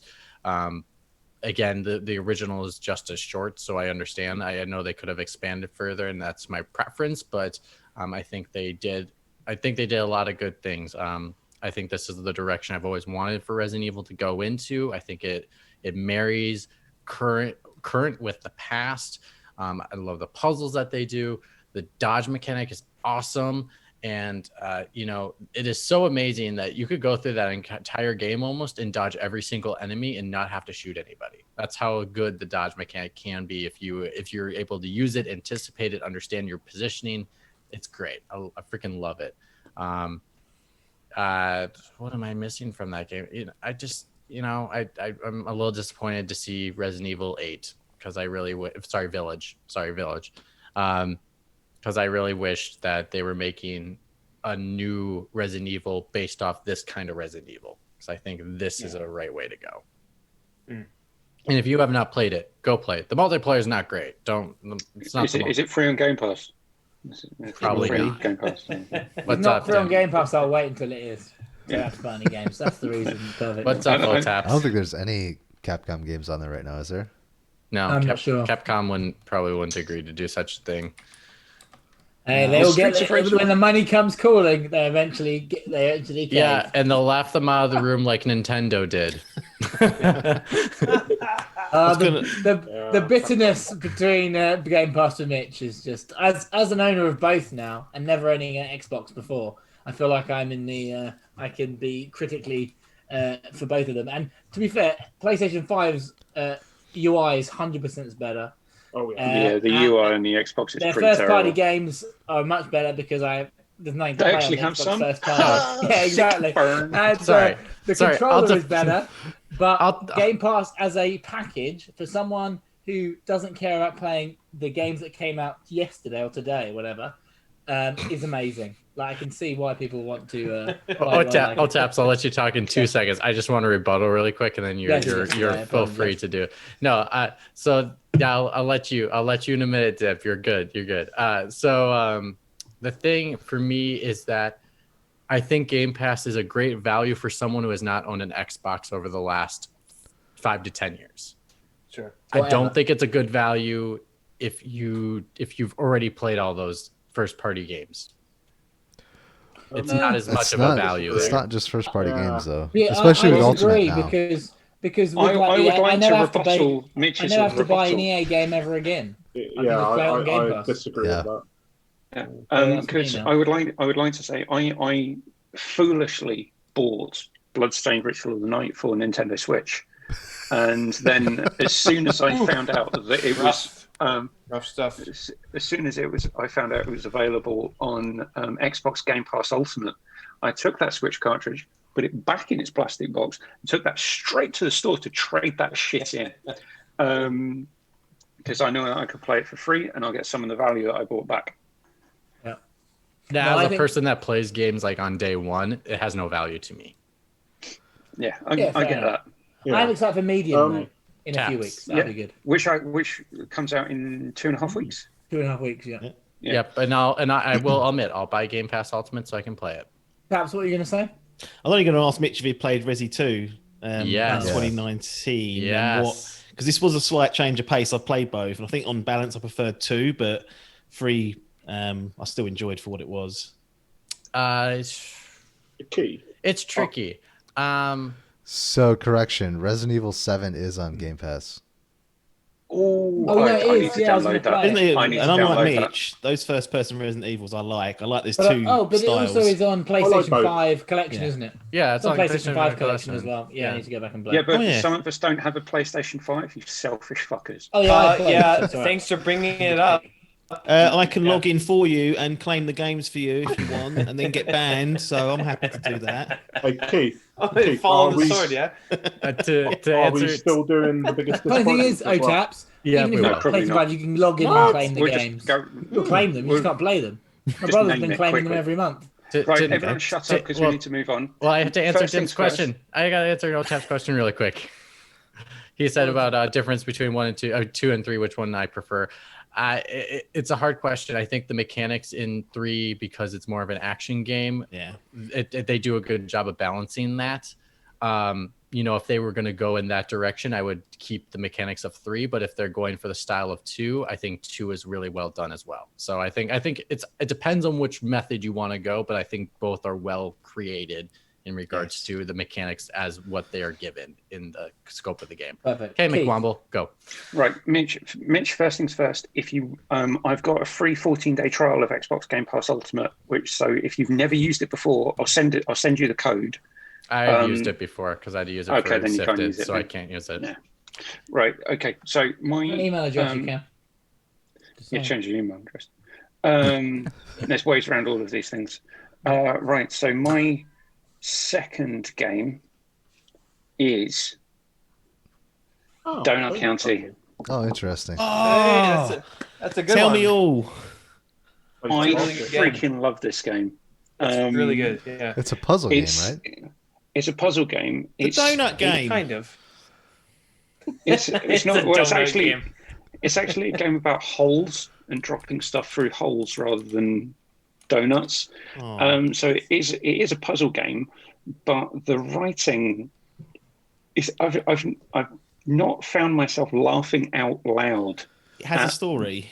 the writing in puzzle games before, and I've actually laughed out loud at this game at some of the writing in it.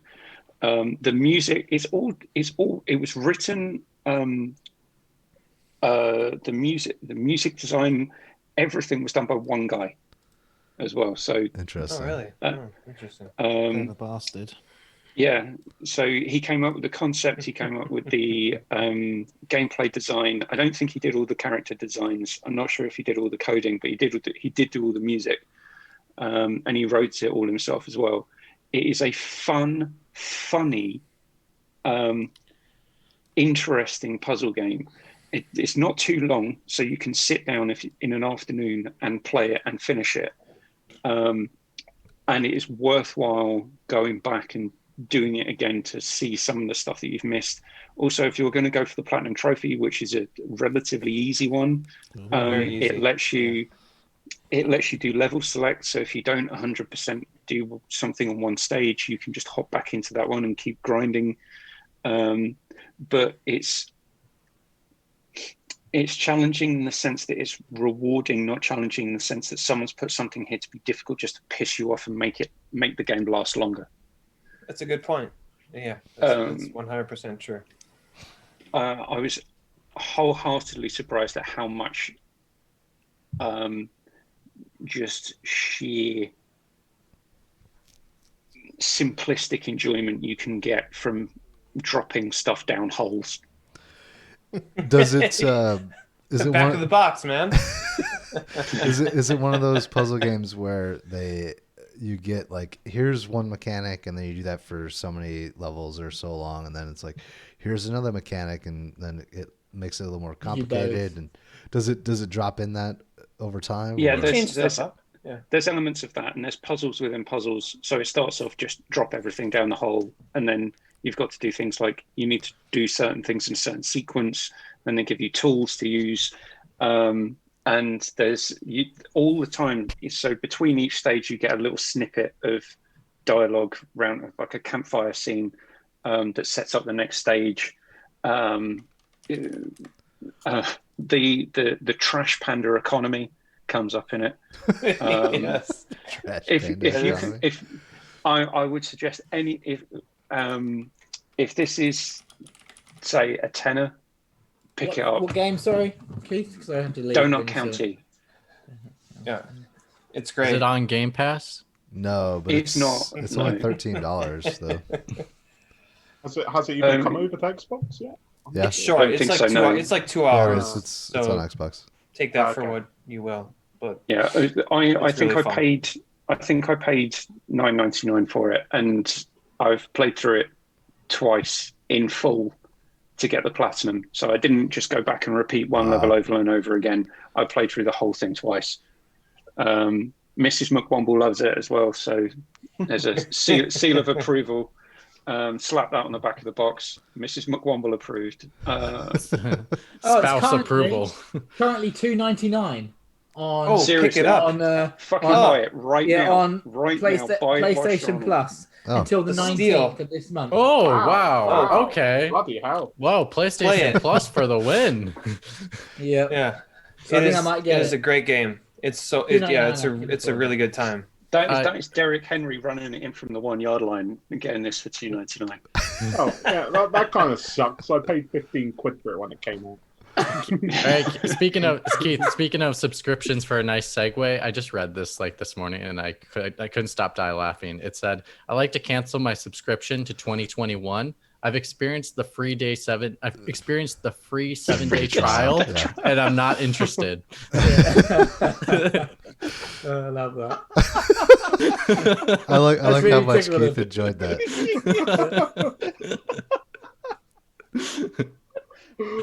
I think Keith has not laughed that hard ever in yeah. this podcast history. That's really funny. All right, so are we gonna go on to number one and just skip Yep. Where are we? honorable, dishonorable? Well, just drop your dishonorables really quick, and then we'll go to quickly. ones. What is dishonorable one? And just speed through, Evan. Oh, dishonorable is Super Mario All Stars. It is a piss poor garbage collection emulated. They did nothing with that. I still want to own it though. I still want to There's buy it fans just to that have it. made native 1080p 60 frames per second Mario 64, and Nintendo did nothing with that. It's still 4:3. It's 30 frames. It is the who gives a shit. People will gobble it up if we put a time limit on it, because we know we did a shit job with it, and it is it's just disgusting. It's a disgusting game that I pre-ordered and bought. I'm part of the problem.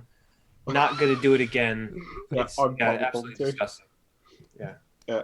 Evan, you've changed my mind. You're going to end up getting dragged away in an unmarked van again soon if you're not careful. Yeah, it's bad. I've changed my mind. That is my pick as well. But my pick before I thought of that pick, because Evan's totally right. Like that is the worst thing this year. Like for me. Oh yeah, I forgot to say, Evan, don't go to the new Mario Kingdom anytime soon. I think you'll get taken by security instantly. Yeah, I'm not going until there's a vaccine or something's going on. So stay home. Play Persona 5. My initial pick was Resident Evil 3 though. That was my biggest disappointment of the year. Wow. Yeah. You see these eyes? They stab it. The original game was much better, and they did a terrible job remaking it. Mitch is Terrible. hurt. He's emotionally scarred from Yeah, that. let's move on before we have like a rebuttal over this pick. We gotta move on. I'm not rebuttaling, but that's harsh. Trying to buy a donut county. Anyway, sign in again. Hey, I got it. Half-Life Alex. Dishonorable And- mention? Disappointing. Yeah, because I've come to the conclusion I'm over VR at the moment. Like trying to play the next installment of Half-Life, which is one of my favorite franchises of all time, only available in VR. I went and bought a fucking Oculus, whatever it was, Rift S. The bastard hardly worked. It was frustrating. It was the heat of summer here in England, especially in Essex. We're not used to the sun, and I was sweating my bollocks off trying to get through that. I did not enjoy that experience one iota. And the annoying thing is, it's probably a great game underneath all the VR bollocks. Like as a VR game, it's probably one of the best ever made. But that whole platform, I'm not ready to have things on there that I really want to play that I. Taps. I remember actually my roommates are going to try that game because we have an Oculus at our apartment, and I just played a space game where I was basically on my own ship and like shooting space things, and I must say that was pretty remarkable in the VR. I could turn around and see what was behind me. It was kind of cool. No, if you're interested in the VR beach and that's your thing, then fine. But I just don't like that as a platform. I've played enough of it over the years that I'm kind of over with it. And for Half-Life to be only available on a VR platform is it's cruel. Yeah, because I know there's people out there that justify that massive price for what Valve spent on developing the VR headset. Yeah. Yeah. I mean, maybe when there's a few more Oculus Quest variations, there's no wires and all that stuff, I'll come along for the ride. But until then, I'm just like... And it worries me that they're going to actually do Half-Life 3 one day, and it's going to be VR, and I'm going to have to be sitting there in this situation again. They have. They've done it. That's what that is. They just couldn't call it 3 because they knew that everybody would be pissed. No, because it's in between 1 and 2. And it's prequel. Yeah, it's... but it insinuates there might be a 3 at some point.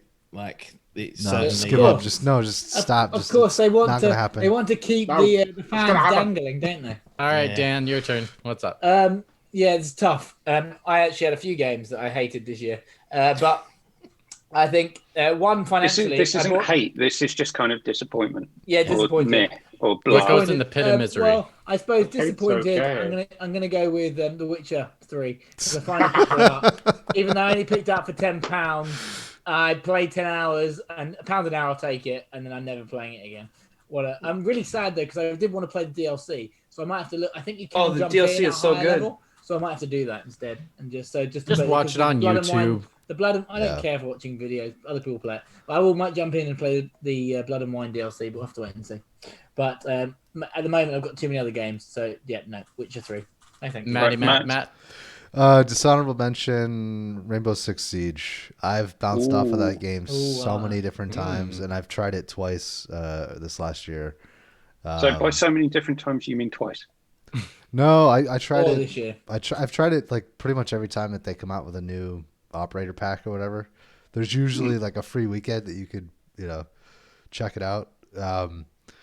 I'm a huge Counter-Strike fan, and I want something that's similar to that on console, and it never delivers. I don't know. So Fair enough. Okay. Mitch? Cyberpunk 2077. This is coincidence. As a person that has actually finished the game, I'm not saying it because of just because of the bugs. That is a contributing factor. But after completing the game, it is wow! Holy cow, Evan! Jesus Christ! You really killed him. Someone boot him. Does anyone know the Die in emergency silence. number for Japan?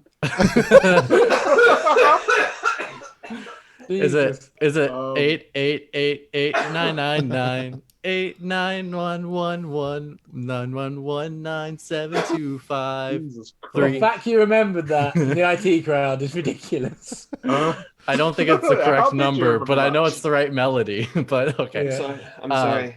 you're okay, right, Evan? Yeah, I don't know what the fuck happened. I 119? transferred what I had to you. I guess so. Yeah, just something got something got in my throat. You need to eat some Sorry. peanut butter. Oh, I do. Yeah. It's called 119. You'll be all right. Sorry, Mitch. Go ahead. No, it's okay. Cyberpunk. So basically, it's not because of the bugs; it's a contributing factor. But I think once I finished the game, I realized that the core mechanic of the game is just the execution was horrendous. I get what they were trying to do, and if they executed, I could have been probably one of the best games of the generation. It could have been close. I don't think it would beat God of War, but it would have been close for sure. But the execution was just awful. The ideas they were going for were there, but unfortunately they either focused on the wrong idea and then it ends up being horrible when they focus on that, or they focused on the right ones, but just small decisions they made. Basically, don't beeline the main story in this game or else it's going to be horrendous for you in regards to saying like the story is the worst I've played in video games in quite some time. Basically it's forcing you to play side missions without telling you to play side missions. And I think that is a That's not good. disservice to the game It's and like story. MGS5. Exactly, because if I complete the main story, I should get a complete story with character development and all, and I don't get that. I played some side missions and I felt like I missed so much, and that's on the game. That's not on me. Oh, so you had to. So the side missions aren't really side missions. They You are had not to really side play missions. them You to, really like, have. You have to okay, like play that. these side characters you meet. You need to get through them, or else your options confused. for to be able to have a good ending, or even not just options and endings, but then also story development with even Johnny Silverhand is completely falls short unless you spend time with other characters, because by the end of the game they were trying to have a conversation like I've been spending hundreds of hours with Johnny Silverhand when I only spent 30 hours with them. And I'm like, dude, I don't give a crap about you. Like, I don't get why all these options sound like I give a crap, and I don't. So it's just It's almost as if it's bad storytelling. It's horrible storytelling. It's probably the worst I've witnessed in games in quite some time, to be truthfully honest. I was pretty shocked. Witcher was okay, but this is worse than The Witcher 3, and I'm critical about The Witcher 3. Some of the side missions are really great, but have nothing to do with the main story. CD Projekt Red weren't the lead writers on The Witcher 3, were they? They outsourced. They were. They were. Okay. They were. Sorry, that was my mistake. Because nothing can be said. Nothing against CD Projekt Red can ever be said that is bad or negative. I don't really understand why they've been held to such a big esteem. But anyway, it's your turn, Keith. I know, and I've got a few that I just like to rattle off in terms of McWomble's blah nominations. Vampire, Warhammer Vermintide 2, Doom Eternal, and sorry, Matt, you're gonna hate me for this, but The Outer Worlds. It's okay. It's not my it's not my number one for this episode. So. Sorry, I hate The Outer Worlds too. I'm surprised. It's okay, Matt. It's okay. I like it. I'm shocked by Doom Eternal. I've enjoyed what I've played so far. But it's my most disappointing, most regrettable purchase and play from 2020 was a very old game, and that was Star Wars Jedi Knight 2 Jedi Outcast. What happened? Just never gonna let that one go. Because I didn't play it on PC, and I didn't hook up a wireless mouse and keyboard to my PS4 to play it how it was meant to be played, because there are no fucking quality of life improvements applied to that game. Unlike on GOG, when they have applied quality of life improvements. So trying to play that fucking game on PS4 is an absolute monstrosity. It's basically unplayable. What is going on with people choking today? I'm sorry, I don't know what's going on. So you were hoping for the same experience you had when you were younger, and it didn't some happen. of the memories, and it's just like, what the fuck is going on? That's why I don't play Metal Gear Solid 1 anymore. Oh, it's still Don't do it. Don't do it. I've played it. Don't do it. Yeah, it's good. Okay. Really? Yeah. Right. So Matt likes the Outer World, so come on. I'm just going to jump in, and I need some help here to say, is that more beautiful, or that is PS2 game? Wait for it. Is that Shadow of the Colossus? Or is that got camouflage? Has he got stealth camo? I mean, I like the green. I like the first one better. Yeah, no, second one. I wonder what I like the Keith's second number one. one game is. You want to go first, Keith? Jesus Christ. What the fuck We is name a going on? game and Evan's like allergic. All right, should Really we? struggling, isn't he, bless him? I have a more moody one. That's a more moody background. Ooh, I like pretty that cool. one the most. Yeah. I think the it's because moody of the one's good, bamboo yeah. forest with the Yeah. wind. I like Yes. that. Yes. Like that? Like that. Ghost of Tsushima, fucking brilliant game. So that's your had- number one then. This is definitely by far leaps and fucking bounds. This is my favorite game of 2020. Anyone wants to argue the toss about open world mechanics and things like that. Okay, yes, it does feature a lot of the tropes that other open world games does, but it also does a lot to deal with them.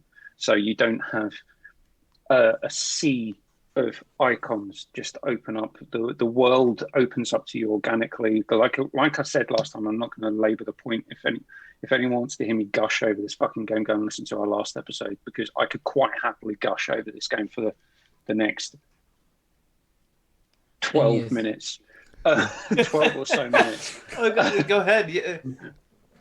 And just talk over all of you. And if any of you have got anything different from this game, I'm quite happy just to talk over you the entire time. I absolutely love this game, to the point at which I was actually disappointed with how bland the multiplayer was. Yeah. I feel sorry for this game for getting such tedious fucking multiplayer. I It can't doesn't. wait to play this on PS5 again. Actually, I'll give it a year. McWomble, I or would 18 disagree. months and go through it again. Like I'm so up for just replaying this bad boy. Oh, I'm still playing. I just transferred my save and carried on because I still haven't finished this. So that's why it's not my number one. McWomble, I like the combat so much. I don't mind that it's in your mind tedious because I think the combat's so much fun that I don't mind doing it. The thing that I find tedious about it is they lock off. So you go through the main story. Yeah. You can Go everywhere. build a character however you want, and then you enter the multiplayer, and parts of the thing that you've just learned are actually locked behind Yeah, either I see what items you mean. or gear Specific or character and types. Yeah. Yeah. character types. And that's what I don't like about it. If they'd made it fucking raid hard from the start, but you can carry your gear forward from the main game. And I've been playing through with you, Mitch, Dan, and Evan. I would have played the fucking raid missions on this, but the fact that they locked it behind, no, you can start at entry level and you've got to pick a character.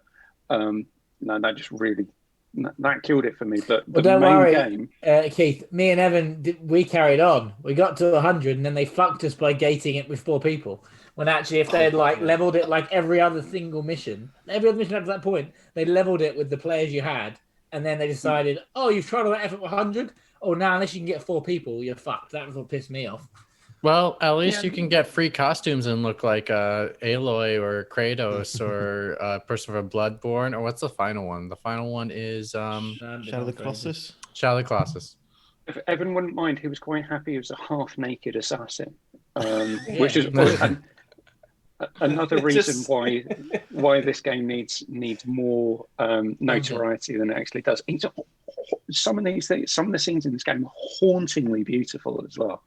It's great graphics. It's true. Is there? I was gonna say Ghost of Tsushima is mine as well. So is there a raise of hands to who's gonna pick that as their number one, so we could just skip through it if other people picked it?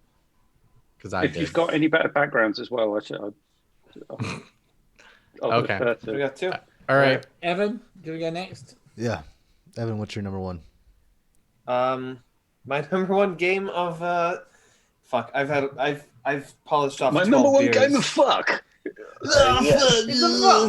Just to make sure you don't cough after you say the game. Oh, there we go. I don't know what's going on with that cough. The best game, and this isn't a joke. This isn't a gimmick. The best game that I've played in 2020 is Return of the Obra Dinn. Oh, interesting. Yes. Oh, really? I didn't like that. I'm not kidding. I'm not trying to be like, in a sea of The Last of Us. Yeah, exactly. Yeah. That is the game when you turn up and you're in like a weird like road with like a boat, aren't you? No, yeah, you're on a ship. Okay, so the premise of the game is I'm on a boat. There's a boat called the Obra Dinn that sets sail from England, and which is a lost at country. sea, which is a country At the moment. At the moment. At the just all these carve out our own addendums niche. sets sail for Southeast Asia. It gets lost and turns up, washes back up on English soil 4 years later. Okay. With 0 people on board. So your goal, you play a Detective. insurance adjuster for the East India Trading Company, and your goal is to board the ship with a giant book of glossary of inventory, like ship terms. There's pictures of every single person that was on the ship, with a list of who they are, what their position was. Well, that doesn't make sense. It's not factually correct. I'm never going to play this game. Is that they wouldn't have had pictures of the crew? They would have been hand drawn. It doesn't make any sense. This game is obviously trash. It's obviously trash. It is pictures. An artist painted pictures while he was on the ship. There's an artist on the ship. Okay, so they're trying their best. He wouldn't have died. So how would the insurance adjuster had his pictures? This game doesn't make any sense. How dare you attack my game of the year? Well, it's not the Yakuza franchise. No, game of the year. It's your favorite game you so he can played. do whatever the hell he wants.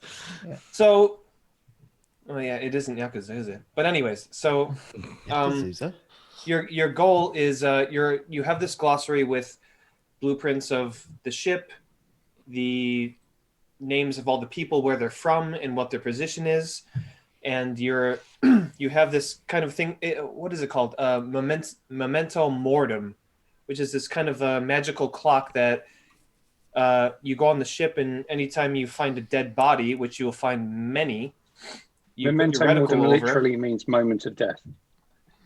Yeah, exactly. So you put your reticle over a dead body that you find on the ship, and it will rewind time to the second that person died, and you get a freeze frame in a 3D space of the second that person died. So if they got their face blown off, it is a freeze frame of their face getting blown off and everyone in the vicinity when that exact moment happened.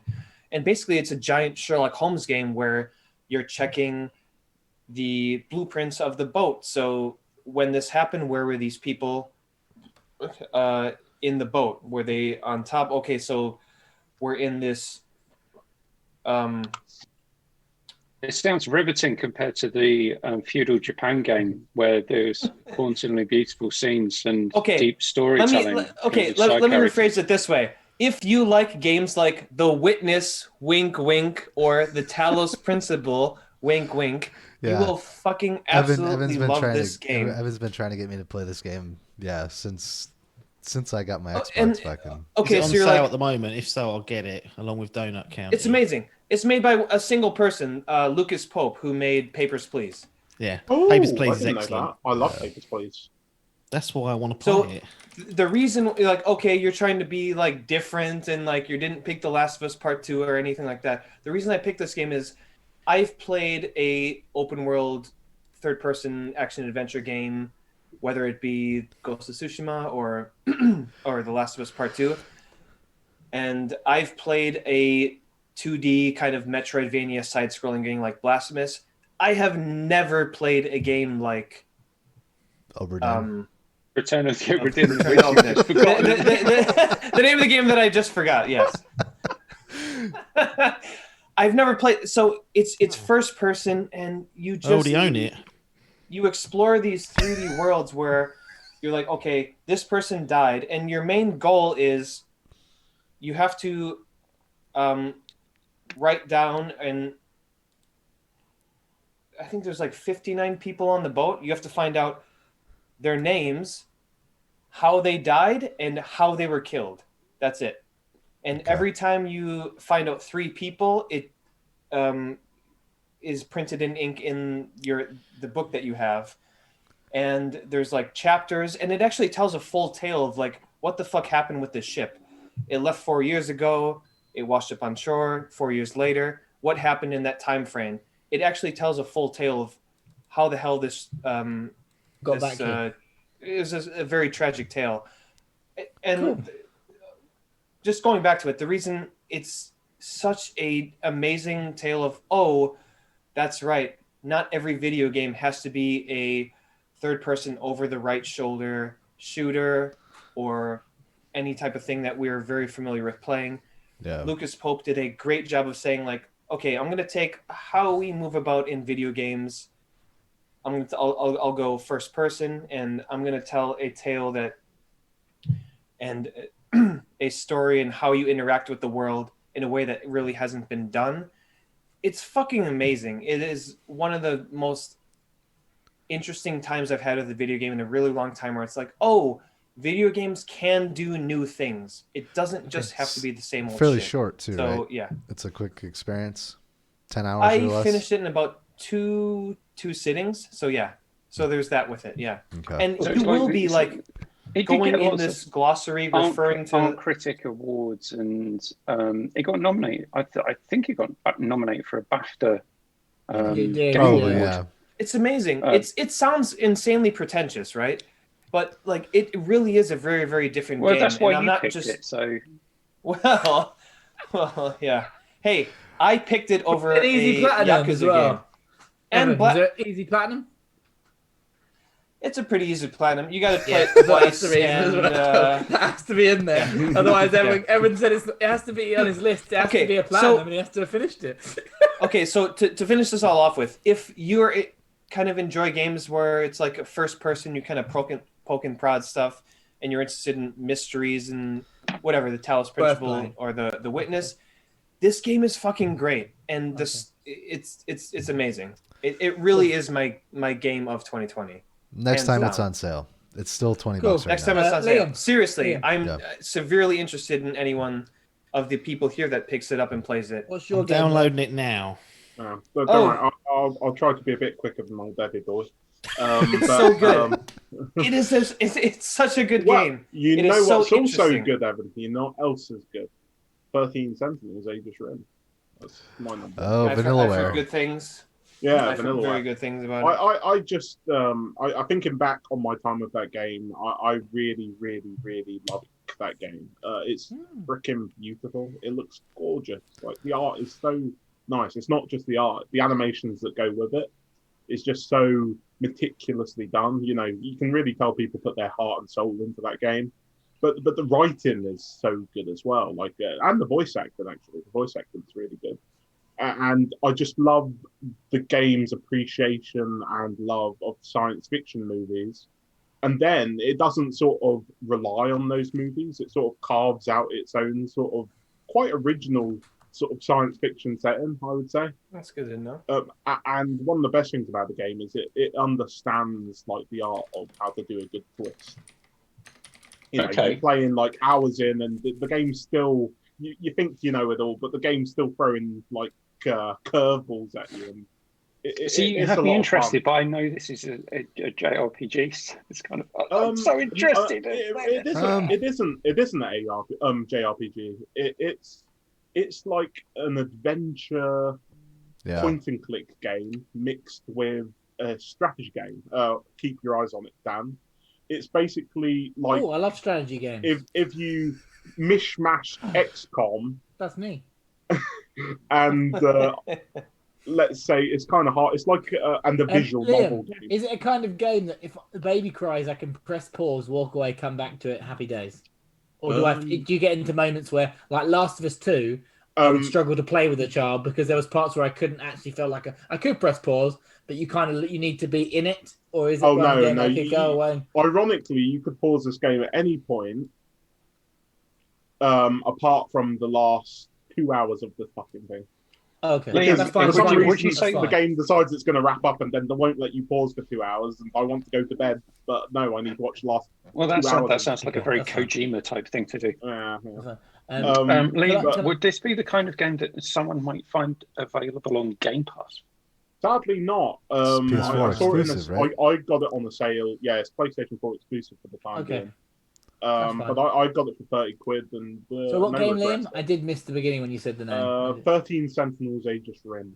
Okay, cool. Yeah, and Obviously, you've made a fellow Chicago Bears fan very happy because Quiglin, I think, really likes this game.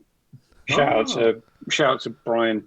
Oh yeah, Brian. Nice. It's a great game. It's very I've well heard really good written, things about it. and I love it. It's affectionately made, I think. Just good Vanilla- vibes everywhere. I think Vanillaware must create the best 2D sprites, if you want to call them sprites, that I've ever yeah. seen. Yeah, Amazing art. It's not so not good. over sexualized in this game. At least not too much. Oh, not Yeah, the Amazon in Dragon's Crown. Yeah, well, exactly. McWammel knows a bit about just that. a parenthesis, I picked all of these games because I didn't want to talk about games. Recommended by whom? Yeah. I didn't want to speak about The Last of Us Part 2 and Ghost of Tsushima again because I've spoken way too much about those. Sure. Yeah.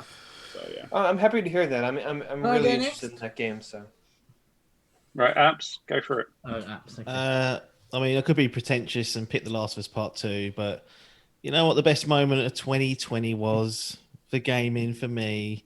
What? Was putting on the PS5 and loading Astro's Playroom up and playing through that lovely 4 to 5 hour experience, celebrating the history of PlayStation and getting to grip with the haptic feedback and the bloody Giving was two fun. fingers to everyone did who you like can't Knack get as a well? PS5. Yeah, I didn't play did you like Knack? No, fuck that. This is it was just a Fuck great that. Fuck Knack. Put that on the Fuck Knack. box. Astro's It was a Play. lot of fun. it was I just like that, but it was I such a like it. great like the whole thing of like, oh, there's new consoles coming out, blah blah blah. I bought the Xbox Series X. I love my Xbox Series X, but it was just the next Xbox. It was quite a safe release. PS5 come along with this pre-installed. So you know that first day when you all sat there with your Xbox and you had to download Assassin's Creed and it took half a day and you couldn't play anything. Well, whilst I was downloading Miles Morales, I got to play Astro's Playroom and I went on and platinumed it, Evan. So I've followed your rule, made sure the top one has been platinumed.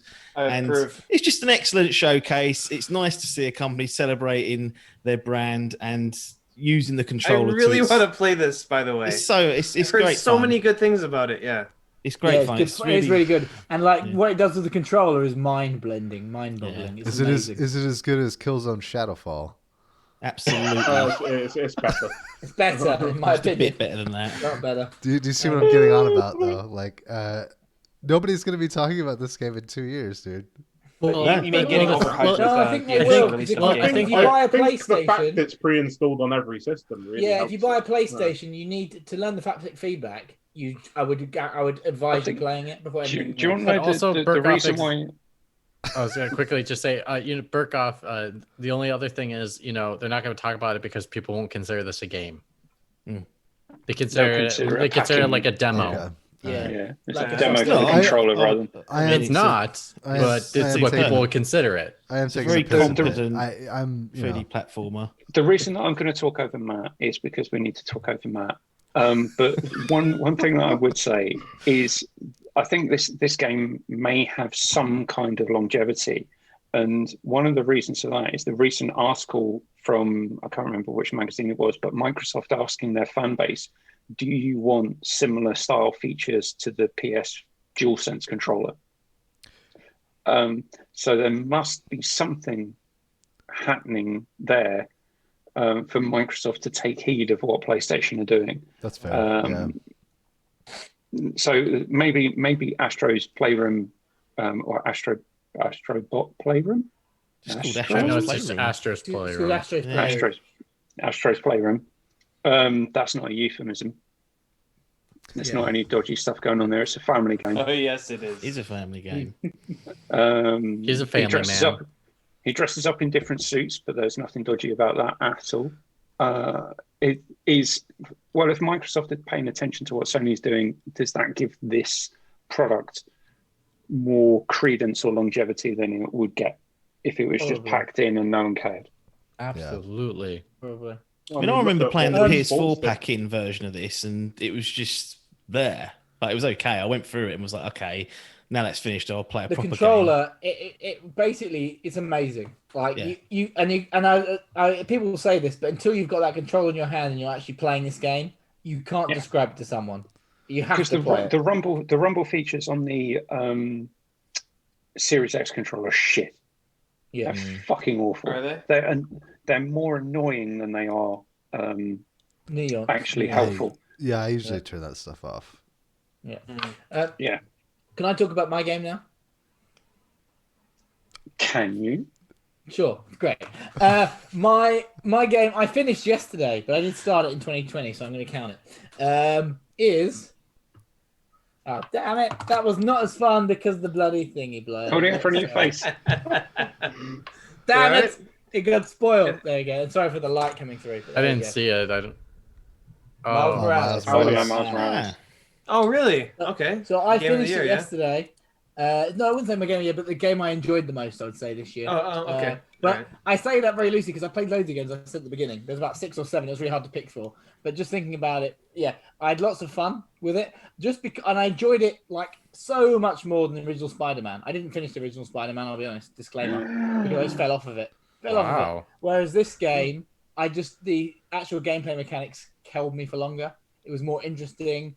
The fact I could like do all of the Spider-Man stuff and be invisible and have like supercharged electric punches and everything else that came with it is awesome. I am going to play. I've just started a new game plus with it as well, which I don't rarely do with games. So that's for me. Makes me. You get a couple of extra abilities, don't you? And you get the and they hold you there because you get 3 new you get 3 new abilities, and also you can't play with the cat bag thing until you play the new Game Plus version.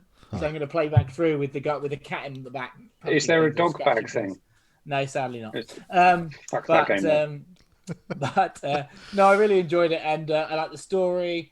Miles, Miles Morales. I find a much better Spider-Man than Spider-Man personally. Like he's just more interesting. I think his whole like life and all that kind of stuff. I just find him as a bit more interesting character. All the different suits were cool. The abilities were fun, like the last game. But as I said, I just found a few more gameplay mechanics in this. Just found it a bit more interesting to play with. So yeah, really enjoyed it. I'm gonna Cool, play again. Matt. So- Actually, You no, wanna play? no. Sorry, Matt. We're coming to you last. Mitch, we'll go to you, and then Matt, you do your last one, and then the announcement. Okay. Oh, I said I was in agreement with you. Ghost of Tsushima. Not going to explain why. I just wanted to. Oh, I yeah. wanted to come back to you so that we can end on Ghost of Tsushima. Gotcha. Actually, Matt, don't. Matt, we'll do you and the announcement, and then we'll go back to Mitch and I to finish on Ghost of Tsushima. Yeah, That's and not- obviously it was our Pixel Pints game of the year, so there's no way I can't pick it. Yeah. That's fair. Put yourself in the corner there, didn't you? So my pick I'm is fine with it. My pick is a fairly mediocre beat 'em up, but is my most favorite game of 2020 because I sat down and played it with the missus over a few beers, and that is Battletoads. Oh, Such a fun game. Not to- Streets of Rage seriously. 4. yeah, not Streets of Rage, not no. Streets of Rage 4. No, Battletoads, because that was one that I sat down and played with my wife. Get the fuck out of here. Yeah, it's really fun, Nice. dude. Good. I'm glad. This is like enjoying games, right? So, good. Yeah. So the humor is kind of 90s Saturday morning cartoon, and that Offensive then. it fits with the style. Yeah, it's pretty quick. It's like 4 or 5 hours you can get through the game. So yeah. I'm going to have to download this on Game Pass now and say to Mrs. Mwamble, it's Mr. and Mrs. Burkhoff played through this.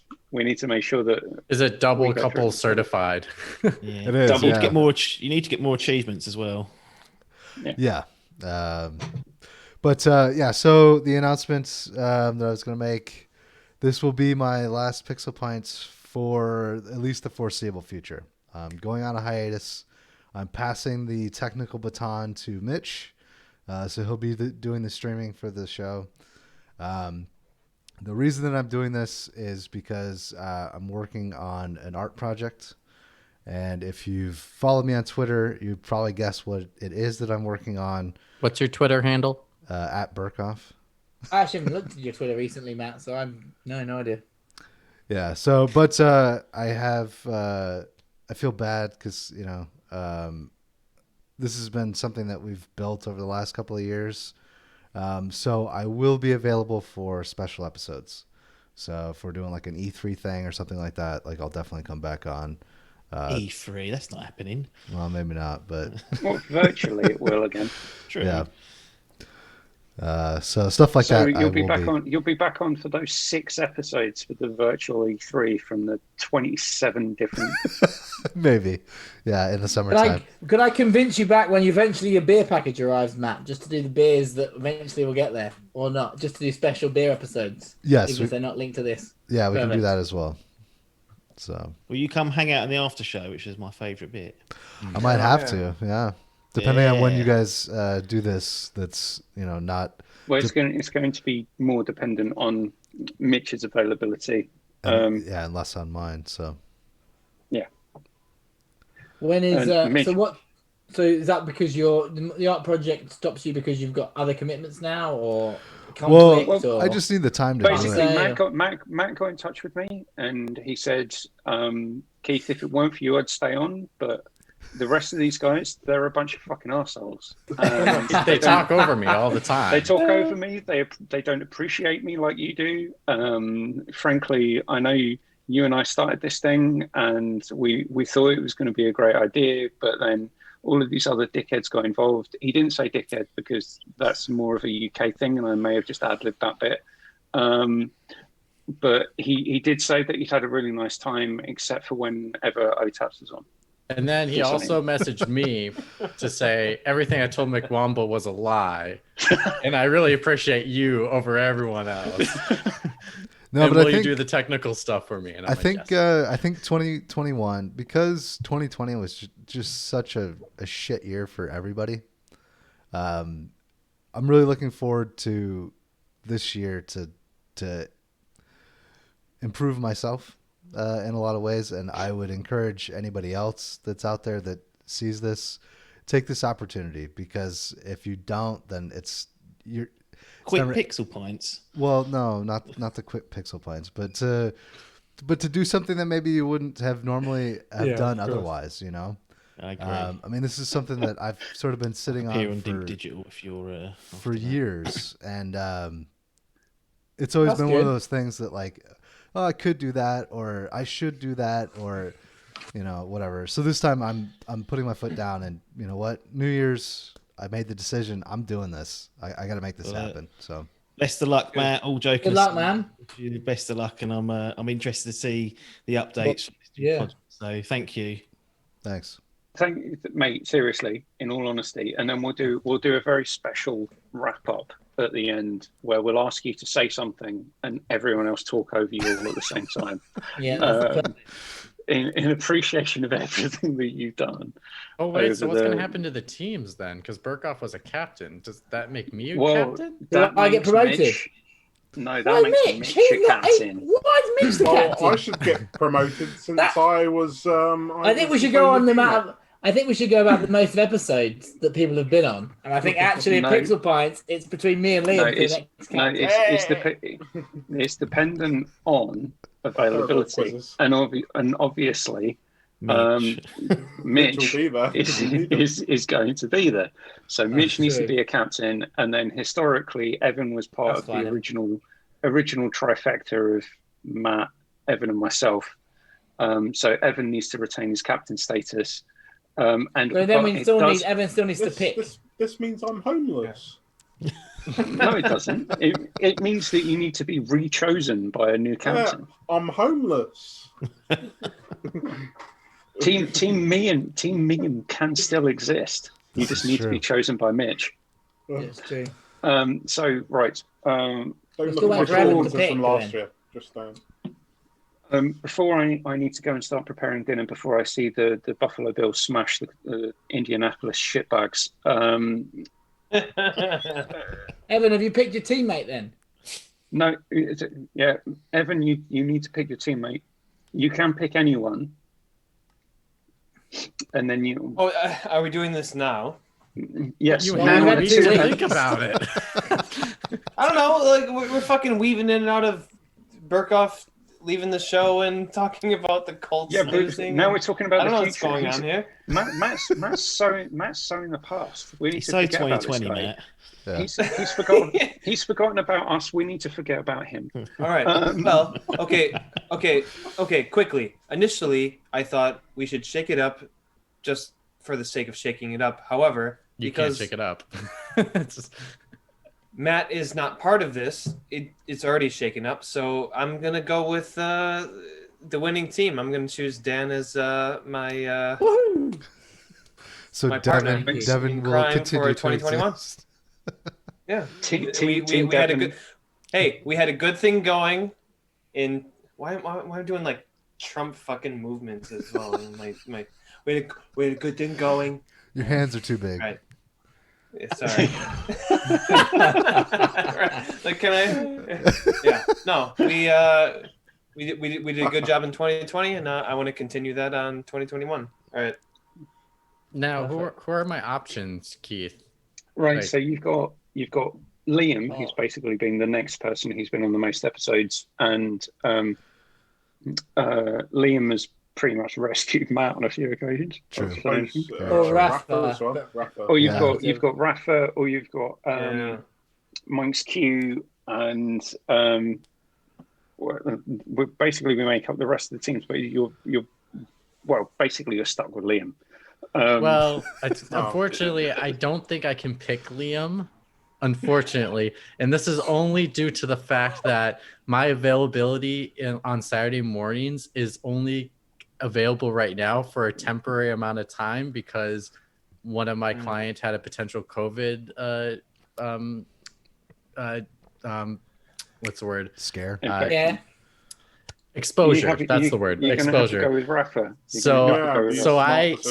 I am on telehealth on Saturdays only for the rest of the month, but after that I'm back in person, so I'm not available on Saturday mornings. What time are we doing then? Friday night then? Saturday morning? We will. And then I'll shoot you guys messages. We can adjust things. It could be Saturday afternoon or like we can figure it out. So Sunday mornings or Okay. So we'll have to adjust times. It just may be a little more adjusted than usual, but we'll figure it out. But because of my knowledge of availability, I'll probably I'm gonna have to go with Rafa because I know Mike's queue wouldn't be up that late if we were doing a Friday night on my time. Not necessarily. Well, you'd be surprised. He's been there the last 3 months. We've done that time. If he can get Keanu Reeves on, you never know. It's true. What happens? I'll take the risk. I'll go Mike's queue. Yeah, awesome. Team America.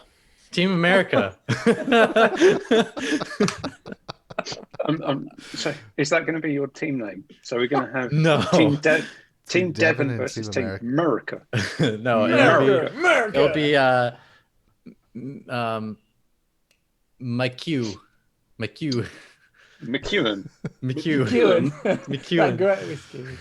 All right, so we should probably. So Liam is in limbo right now.